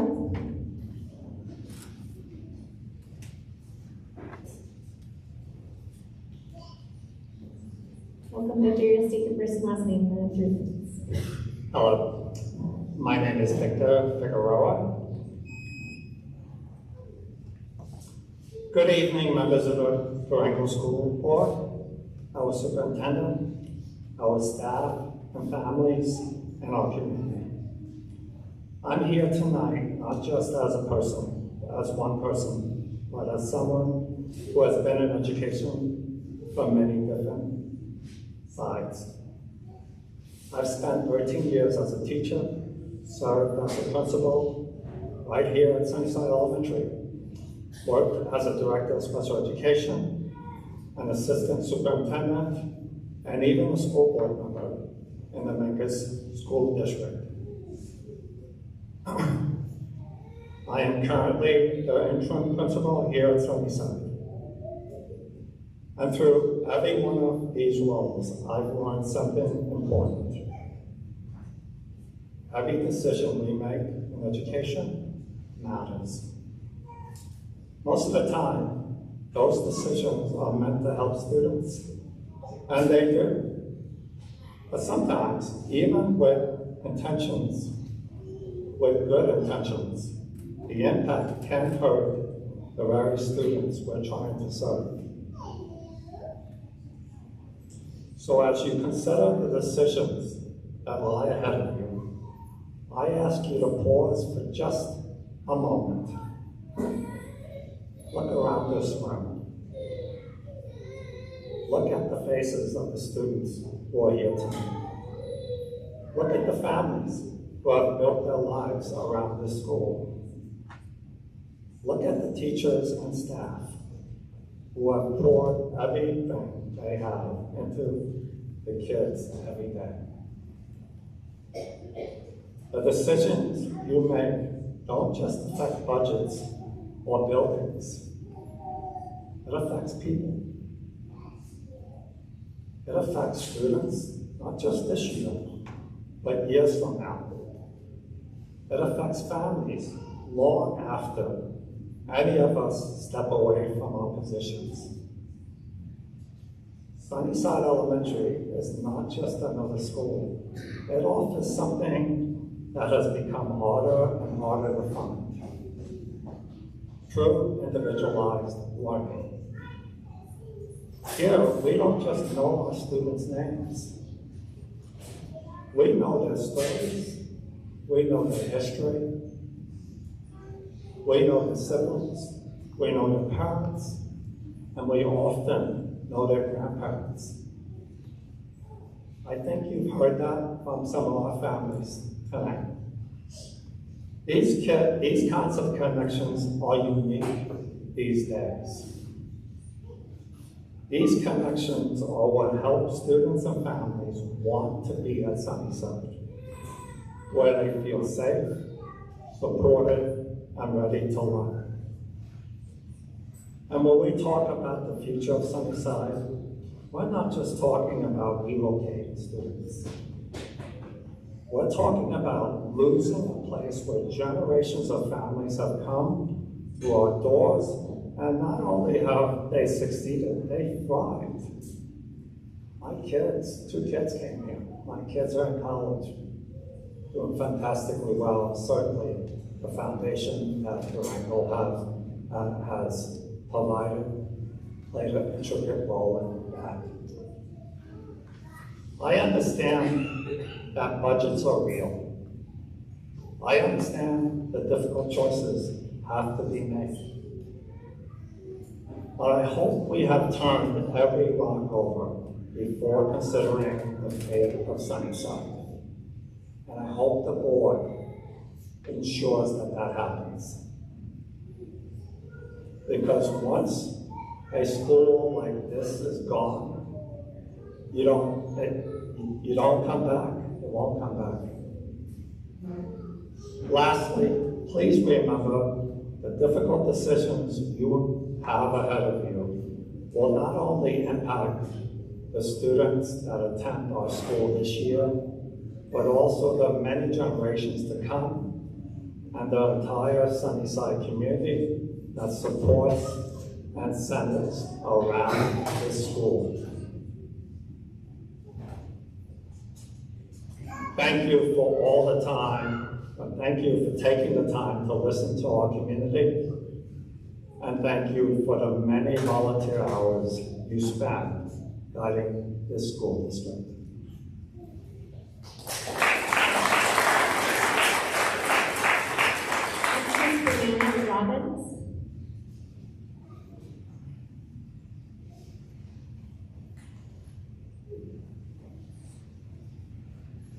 Brianna, state your first and last name. Brianna Robbins.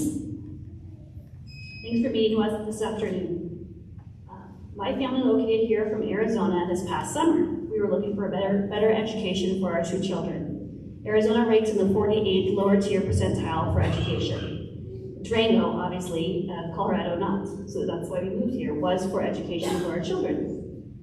While most Sunnyside families have deep roots in the area, we do not. We have spent the past year transitioning for our children's education. Of course, no more of a transition is a breeze, but it takes time. Sunnyside Elementary has been the biggest blessing in our family this year. Sunnyside is more than a school. It's a community that welcomes us with open arms. My son is in 2nd grade, yes, another 2nd grader at Sunnyside, and has made huge strides at Sunnyside. He started the school year in August, new, shy, quiet, scared, and testing below grade average in both math and reading. Our son now is blooming at Sunnyside, and that is a reputation in the last iReady test this January. He exceeded 42 points in math, 76 points in reading. He's surpassing 2nd grade level. He received the Courageous Leader Award for Sunnyside. He played on the 2nd grade basketball team with coach. And they said, with the resident alumni from Sunnyside. They went undefeated this year. They were the top team. The principals, teacher, and staff at Sunnyside know my son. They care about his strengths and his weaknesses, his education, his safety, confidence, and well-being. That also goes for all the students at Sunnyside. There's a building of trust, fostering a routine, creating space where students feel secure and ready to learn. And like Autumn said, that 22% higher than the other districts, the other schools in the districts. Parents at Sunnyside are worried about the effects of their children's education, teachers are worried about their jobs, and students are concerned with being removed from their friends, teachers, and routines they have been comfortable with. They will have to learn and adjust to new routines, regimens, and layout of a new school multiple times. At the same time, the new teachers and students at Florida Mesa will have to adjust to sudden overflow of new students in the classroom, which may lead to overall lower levels of learning for all students. Another viable issue is students from closed merged schools all transfer. Will they be at the same school? Will there be students that are starbursts to different schools? Will they get labeled as merged students or treated differently by the other students or staff? Sunnyside provides something incredibly valuable and increasingly rare, human connection and community. In places like Sunnyside, a local school is one of the few spaces that really brings folks together and serves as a magnet for young families to sustain small town rural life. Evidence shows that when schools operate near the enrollment level they were designed for, not mega merged schools, just sustainable ones, 10 students or more, families gain access to richer programming, attention, and support. When school districts are under fiscal stress, often the path to least resistance is closing the most under-enrolled schools. School consolidation is frequently framed as just a cost-saving exercise, but schools exist to serve students, not balance spreadsheets. Sunnyside Elementary is viable, and the 1% of district building can easily be soaked up by new spending for the merge, such as combining schools, higher salaries for teachers with the combined schools, costs of students for busing further away from schools. Like Jill said, Sunnyside is working, and if it ain't broke, it doesn't need fixed. I believe other schools in the district could learn from Sunnyside and its community. Thank you for your time.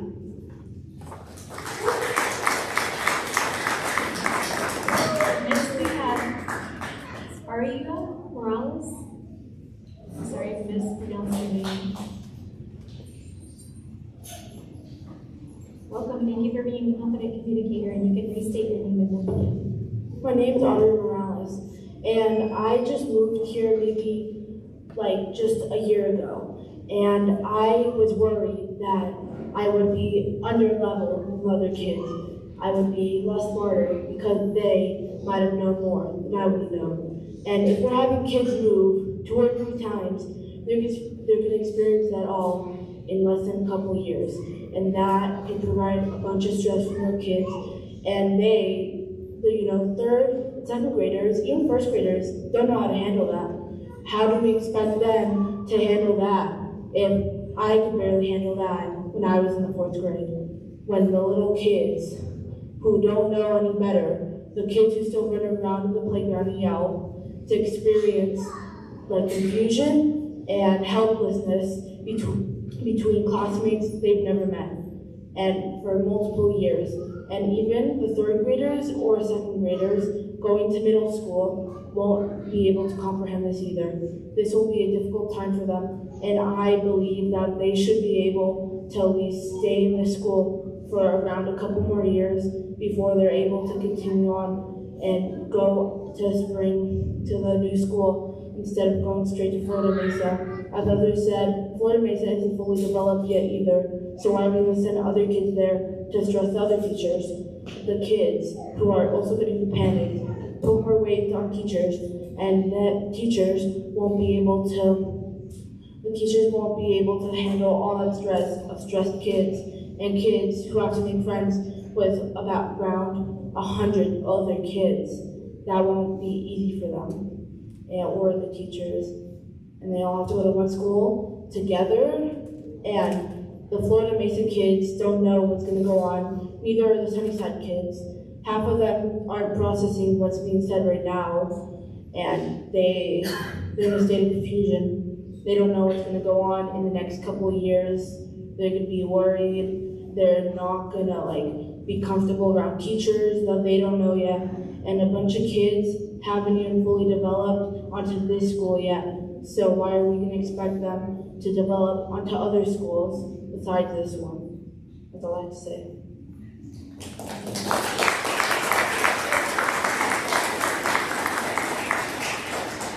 Next we have Jerry Zink. Welcome, Jerry. You'll just restate your name. I'm Jerry Zink, a community member. My mother, my wife, and my two daughters went to Sunnyside School. My mother and her two siblings in the 20s lived on a very hardscrabble subsistence farm. My grandfather worked for Albert Short, make ends meet. And two of them finished 12 years at Sunnyside.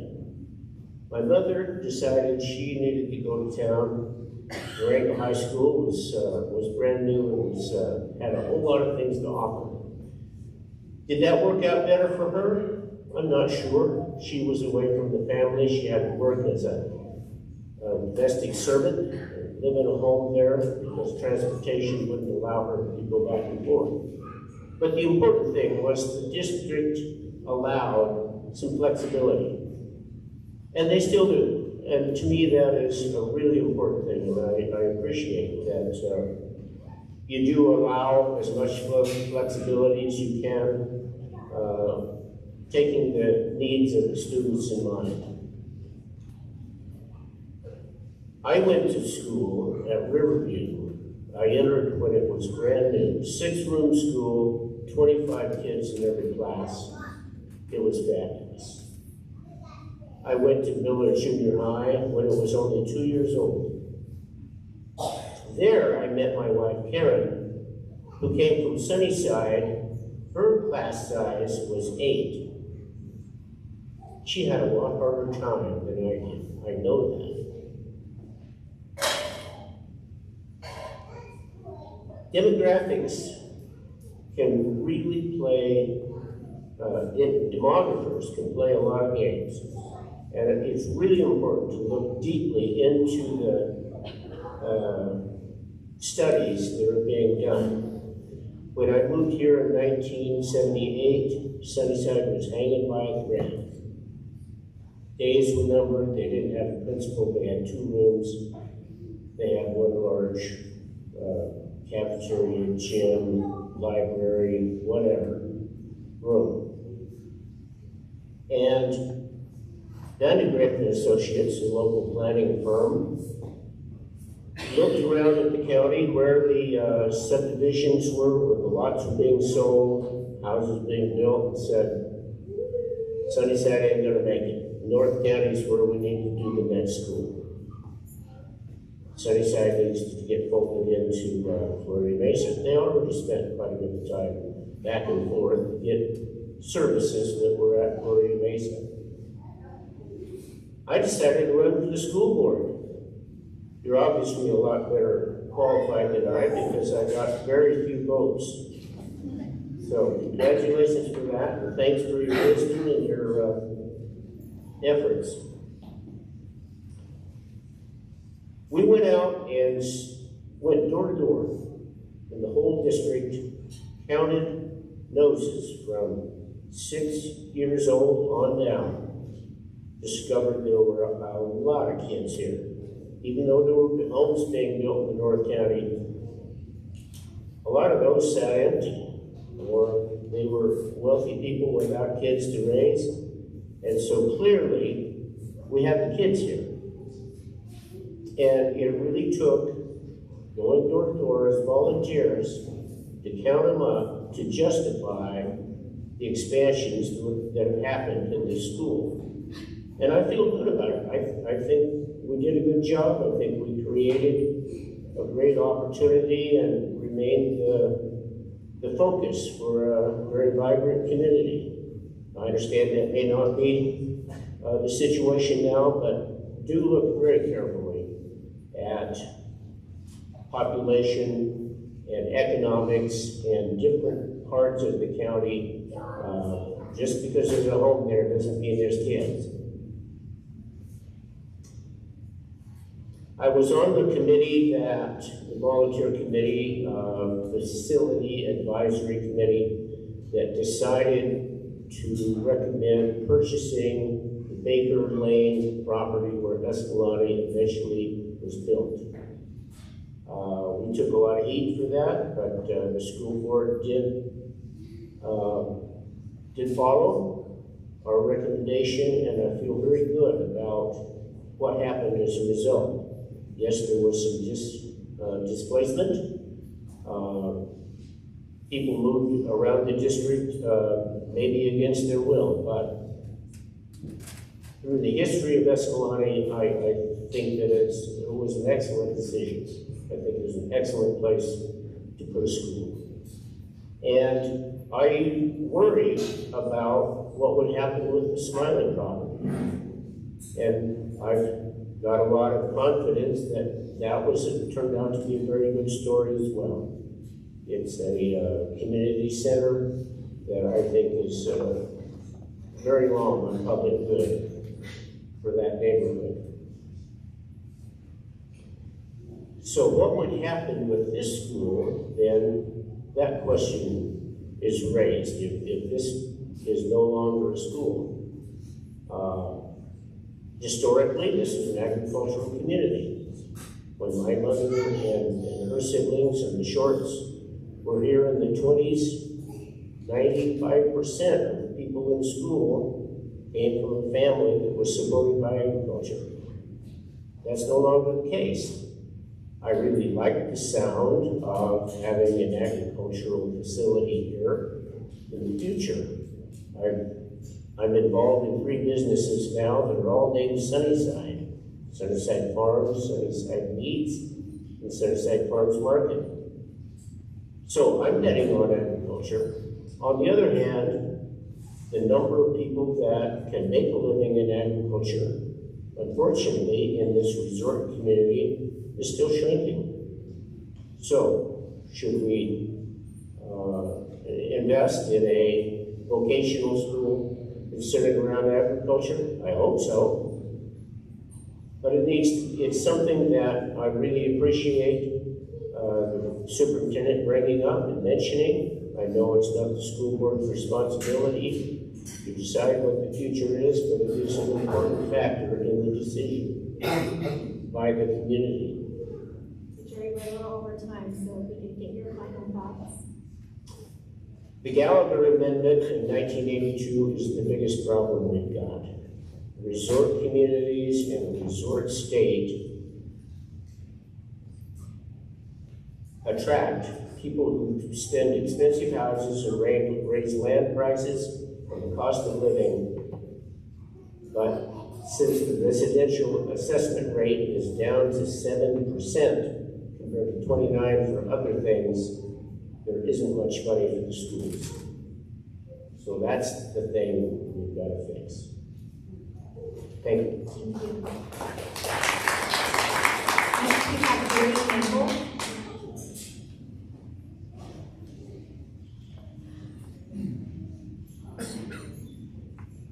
Welcome, Jerry. You'll state your first and last name and then you'll have 3 minutes. Hi, I'm Jerry Ann Campbell, otherwise known as Miss Campbell or Miss Jerry. I'm a lifelong resident of Durango. I have a family of siblings of 8 of us who have gone through Riverview, Smiley High School. I'm a graduate of Fort Lewis College, and I have my grade plot prepared to buy. I'm not moving. I love this community.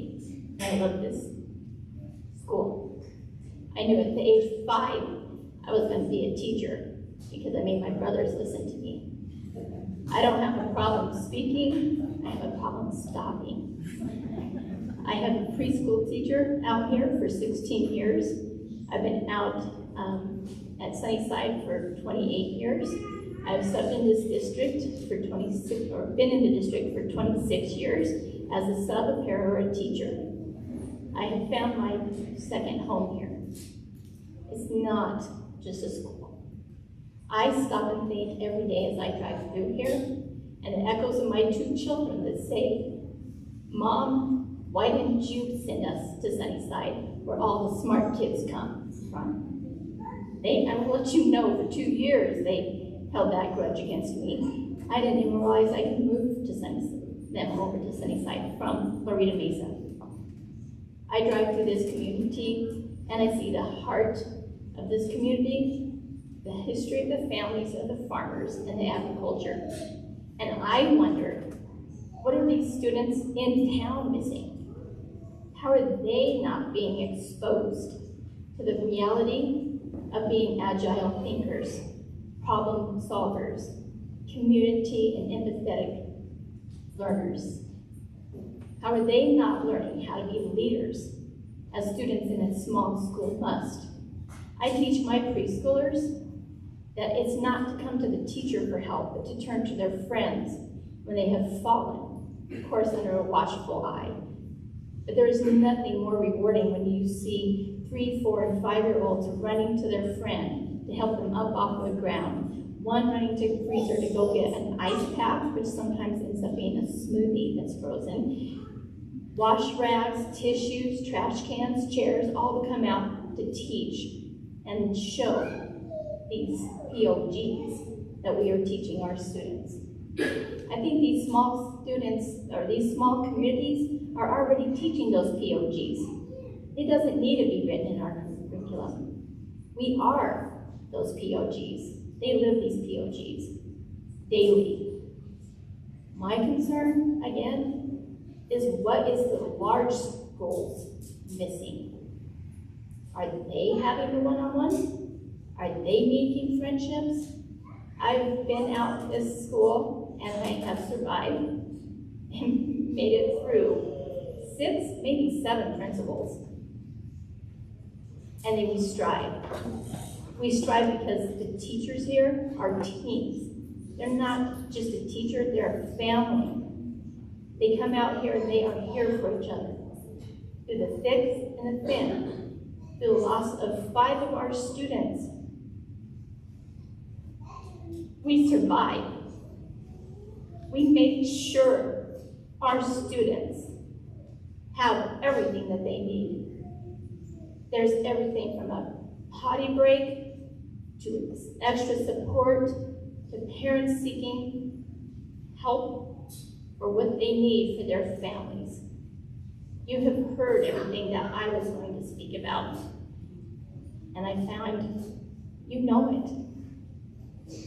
Studies show that these students being uprooted and moved impacts not only the students here, but the students that are going to be combined together. Everybody has to adjust for this. And we know that these students are like a flashback to COVID. What did we do to those students? And what we thought was the best for them at the time. But we have studies for the merging of students with schools. It's not a guessing game, it's a fact. They lose their social structure, their emotional structure, their stability, but it also impacts their reading and their mathematics. The cognitive skills also are impacted and go down on these students. Think about this, as I know you do, and I'm sure your nights have been thinking of it, as ours are as well. We need the future. We need the strength, and we owe it to these children who have already been impacted strongly by COVID. We need to do right by them. Thank you.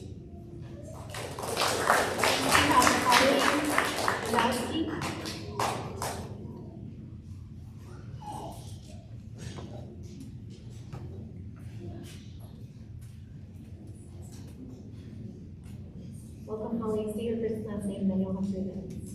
I'm Holly Oshowski. Thank you for listening and taking the time today. There's so many reasons why we've loved our Sunnyside experience. It's a warm, supportive community where teachers and staff know every single child, as you've seen today. Not just their names, their needs, their learning style, and their families. Small class sizes allow for individualized attention, stronger relationships and participation in the community, and a sense of belonging. At the previous district meeting, we heard just decreased enrollment and rising pupil cost were driving this proposed consolidation. Yet the closure of Sunnyside represents only about 1% of the district's total budget, while the loss to the students, families, and the community is immeasurable. Eliminating an entire school for such a small financial impact is not a solution. It's a setback, and it doesn't take into account additional costs associated with the consolidation. We also heard the argument that small class sizes limit peer interaction, and that consolidation would create a broader learning environment, and the district's primary reason for any conversation about anything like this is to make sure that our students have optimal learning experiences. This framing ignores well-documented disadvantages of larger class sizes at elementary-age children. Research from major studies showed that smaller classes score higher on standardized tests, participate more actively, exhibit improved behavior, and retain those academic benefits for years, including higher graduation and college-going rates. These findings directly contradict the idea that consolidating larger class sizes inherently create a better learning environment. Additionally, with the hard work of Sunnyside staff and students, the 2025 performance rating is green, indicating strong academic outcomes and no need for a performance plan. Florida Mesa, while full of dedicated educators, is currently rated orange or on a priority improvement plan. Moving students to a larger school with lower performance ratings does not align with the district's stated goal of providing optimal learning experiences. There's also a real and immediate risk to the stability within this proposal. Leaving Sunnyside in limbo will understandably cause teachers to seek more secure positions elsewhere, and families may choose to enroll elsewhere. Uncertainty alone can destabilize a school, even before any decision is finalized. For all these reasons, I respectfully ask the board to strongly recommend to keep Sunnyside open. The data, the research, and the lived experiences of our families all point to the same conclusion. Sunnyside is not the problem. Sunnyside is a school demonstrating what is working.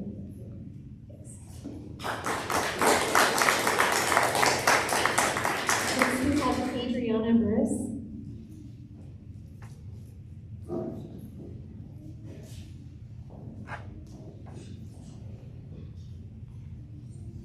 Welcome, Adriana. My name is Stephen Burris, last name. My name is Adriana Burris.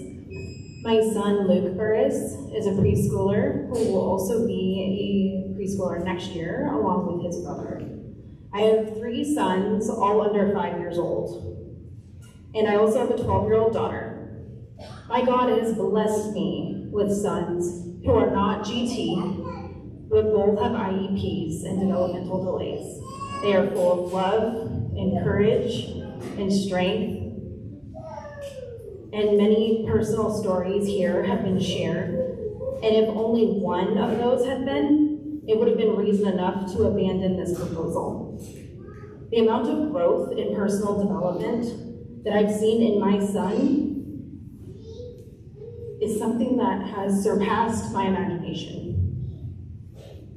This school, this culture, this is who I have to thank for it. They made me trust them, and I love them, and my son loves them. We don't want anything to change. Our children are ours. They don't belong to the board. They don't belong to any of you. We as parents choose where we want our kids exposed to and who we want to influence them. And we choose here. After hearing the presentation, along with communication thus far, it sadly appears that this decision has been made by lofty stats and by people behind a desk. But this decision inherently lies with the parents. This is not about scores or improvement, or you wouldn't even be here with this issue. Quite frankly, the wrong you would be committing by closing Sunnyside will not be rectified by any hypothetical good that you can mention. Anything you've mentioned is not guaranteed, and it removes all parent choice. It's clear that children boil down to numbers in the eyes of this proposal. And we are not a large city community. We don't want to be, and our children matter here.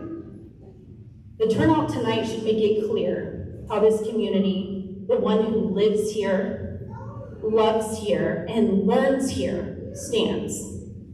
If you are truly here to hear our concerns, and that this decision hasn't already been made ahead of time, then it would appear that the recommendation for consolidation should not be passed. The presentation made it clear how we are seen, and that's a means to an end. They see our school as a fix to the district's financial problem, while our children and our staff mean way more than money. The value that they hold is immeasurable, and nothing you can say will guarantee the success of either our children or our beloved staff. What this small community offers, no other public school offers. My daughter goes to Escalante, and there is no comparison in culture. It's disgustingly sad. What this boils down to is basically this. Our children are ours, the parents' responsibility to steward. The parents' choice of having their kids attend Sunnyside and all that it has to offer is one that we deserve to make. No amount of money you save by this closure and consolidation will justify what we will lose, and more importantly, what you will lose. You will lose all of these families' trust. If you choose to ignore our pleas, our stories, as the stewards of these children, then it will be apparent that you do not respect us as just that. In my family, as I'm sure many others, will have to seriously consider if we even have a choice to stay in this district at all. Then how much money would you be saving?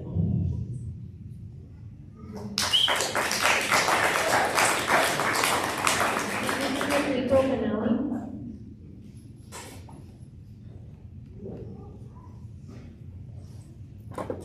April Benelli. She already went, okay, she might have been signed up twice. Marta Martinez Evans. Welcome, Marta, you restate your name and you'll have 3 minutes. Marta Martinez Evans. Thank you guys for staying so late. Thank you to the board for serving, especially to these young people at the end of the school year and for being on the school board. It's a big deal. And thank you to all of you for coming and for representing Sunnyside. I have a couple of points. This is the last generation of COVID kids that we have to get through school. I had kids that went here, grandkids who went to Sunnyside, but they didn't make it at the high school. It was too big. And so now I'm working with field trips of homeschoolers. A lot of parents are dropping out of the school district because it is too big for them. It's not meeting their kids' needs. And that's not anybody's fault. It's just that kids learn differently. And these kids here, who are rural kids, learn well in smaller school settings. We want to keep this library open. We lost our Grange to the Department of Transportation because they thought they were going to fix our highway, and they didn't. So we have no more Grange, but we do have a library here. We have a school here that is our community. If we lose that, we're going to lose a big, valuable asset that we have out here in Sunnyside. And the way I see it, having lived in Durango for 50 years, is that there's going to be a lot more movement coming across the Mesa as the years go on. Housing is a big deal, and we're going to see more of it on the Mesa. And we're going to wish we had a school out here. But like a lot of people have pointed out, if we lose this school, it's going to be very hard to open. Now, the superintendent mentioned that we have 3.7 million maybe of repairs that need to happen. If we say we're going to use this school for housing or the library or ag or any of the other ideas that are popping around, we're going to have to do those repairs anyway. We don't need all the repairs, but I look at the money that goes into Durango football field, that went into the Miller Middle School that's already too small. I think Escalante is already getting too small. So we're going to need some of these little schools out here to catch what's going to happen in Durango. It's not going to stop growing. People are having a difficult struggle right now this year, but a lot of these young people graduating are going to stay here. A lot of the Fort Lewis students are going to stay here, and there's going to be young families moving this way. When you see the traffic coming from either Cortez or Aztec and Farmington in the morning, it's insane. So there's going to be a lot more people wanting a school in this direction. So I would just ask you to reconsider your plan. Moving kids 3 or 4 times in their younger years is not good for them, and we can find a better way to do this. Next we have Roy Harbaugh.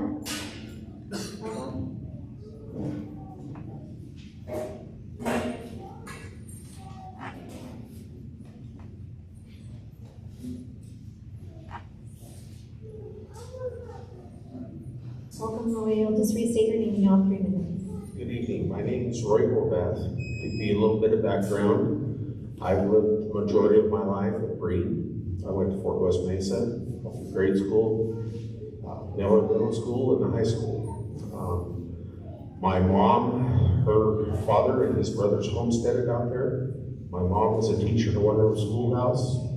So additionally, I spent 1 term on the school board in 2001 to 2005. So I have a little bit, I think a little bit more insight maybe than some of the regular folks have in terms of what you guys are involved in. I commend you for coming tonight and listening to people.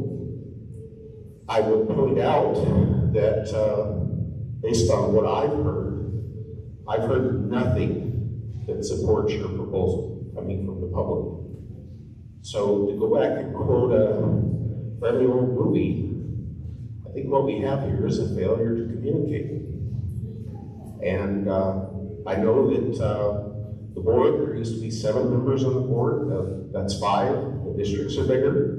There's been some mention of the attendance areas.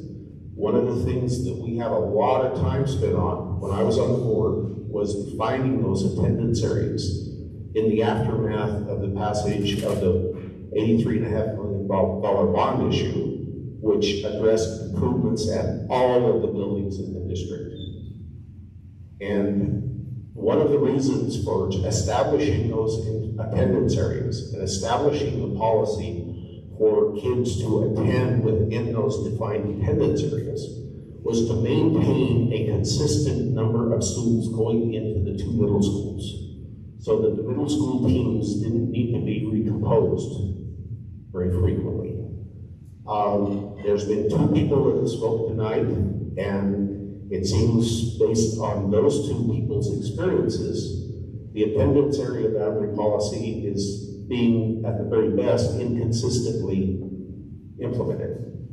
So I would ask you to consider some of your own internal process in terms of looking at your policies, communicating with your constituents and having a better sense of what their desires are, what their priorities are. When I was on the board, the standardized testing had just come in, and I am still an opponent of the standardized testing. I think it has essentially dehumanized the whole process.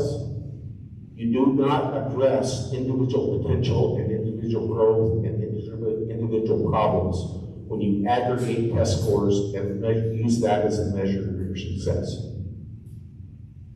So I would appreciate some information. I would like to see the open enrollment numbers for each attendance area from 2004 to the current dates, and where those students should have been attending and where they did attend. Thank you.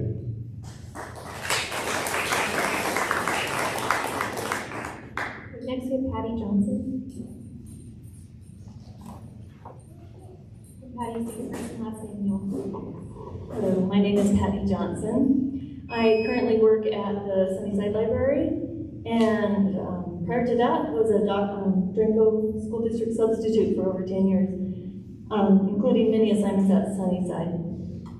I have witnessed the decline in enrollment at the elementary school due to COVID, demographic patterns, charter schools, and increasing housing costs.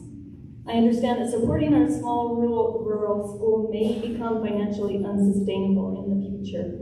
However, tonight, we are here to discuss more immediate issues, the impact that consolidating schools will have on our current and upcoming Sunnyside students. The proposal of 20-26-27 at Sunnyside, 27-28 at Florida Mesa, and 28-29 at Three Springs creates an unfair burden for families and students who must make major adjustments each of the next 3 years.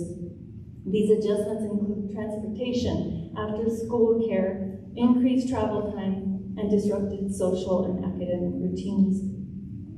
I spoke recently with a family who was planning on enrolling their 4-year-old at Sunnyside Preschool. However, when they learned that their child might have to attend 3 schools in 3 years, they decided to go elsewhere. Not to another school in Durango School District, but to a private school where their child could remain until the school at Three Springs was completed. I wonder how many other families have decided similarly based on what they've heard in the news, further escalating enrollment declines at Sunnyside. Another concern I have is the power imbalance that occurs when a larger organization absorbs a smaller one. The effect is not neutral. In this situation, the members of the larger school, intentionally or not, will be the decision makers and maintain the status quo, while those from the smaller school must do all the adapting. They will be the ones in a new building. They will have the longer bus ride. They will have to get to know an entirely new staff. They will be the others who have to break through established friend and parent groups, and so on. The burden seems to be disproportionately, affect the students and families from Sunnyside. I appreciate your consideration of all of these viewpoints tonight, and for allowing the people who make this community so great to speak to you. And I hope that you will give serious consideration to the comments made here tonight. Thank you. Our final speaker is Rebecca Eggleston.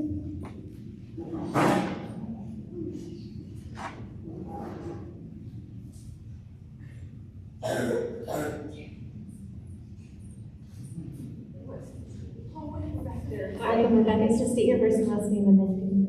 I am Rebecca Eggleston. Thank you guys very much for being here and listening to us tonight. One of the things that I would like to bring up is the small class sizes. Everybody here has spoken about so many things, ditto to everything that they have said. But we all like results. And so I thought that you guys would maybe like to hear. One of my classmates was here and mentioned our small class size. When I went to school here, we had 36 students in the whole school. These are the ones that were in that group of 17 children. These are the ones that off the top of my head, I'm still in communication with a lot of them, and I know what they're doing, and I thought maybe you'd like to know what they're doing too. 3 are teachers. 1 is a midwife. 1 works as an investigator for the Colorado Bureau of Investigation with cyber crimes against children. 1 is an environmental controller for the Denver Salt Lake City training. 1's a farmer. 1's a chemical engineer. 1's a director for the health department at one of the major hospitals in Fort Collins. 1's a management at a major phone company. 1 is an owner of a construction restoration. So that's 10 kids from 1 class that had 17 kids in it. I think that's pretty good community leaders right there. And I think to dismiss the class sizes and say, oh, those small classes, my class only had 7 kids in it. We were in combined classes. I only see that as a benefit. I have a friend that is an adult. We met, and anytime he went to school here in the school district as well, grew up here, he was not at Sunnyside. anytime we would mention kids we went to school with, anytime I mentioned any of my friends, he said, they were one of the only kids that didn't bully me. And I think it's because of our small class sizes, you had to conflict management. Yes, you mentioned those sibling-like conflicts. Yes, you have to get along with your siblings. You have to learn how to communicate, how to get along with them. You can't pick and choose who your friends are because you've only got 5 of them that are there with you. So please don't let those small sizes intimidate you. I can't imagine this community without these people doing these jobs. We competed with each other. They excel at their careers. And I think we should give this generation the same opportunities. Thank you. Great, thank you everyone for attending tonight. Please remember you can email us at schoolboard@durangoschools.org if you have additional questions or comments. There is also a sheet on your seats where you can give the board additional feedback if you were not able to speak tonight or didn't want to speak up in front of everybody tonight. So please do submit your feedback. We will keep that open until the end of the comment period, until May 10th. So you have until May 10th for that. Thank you so much for spending your time with us tonight.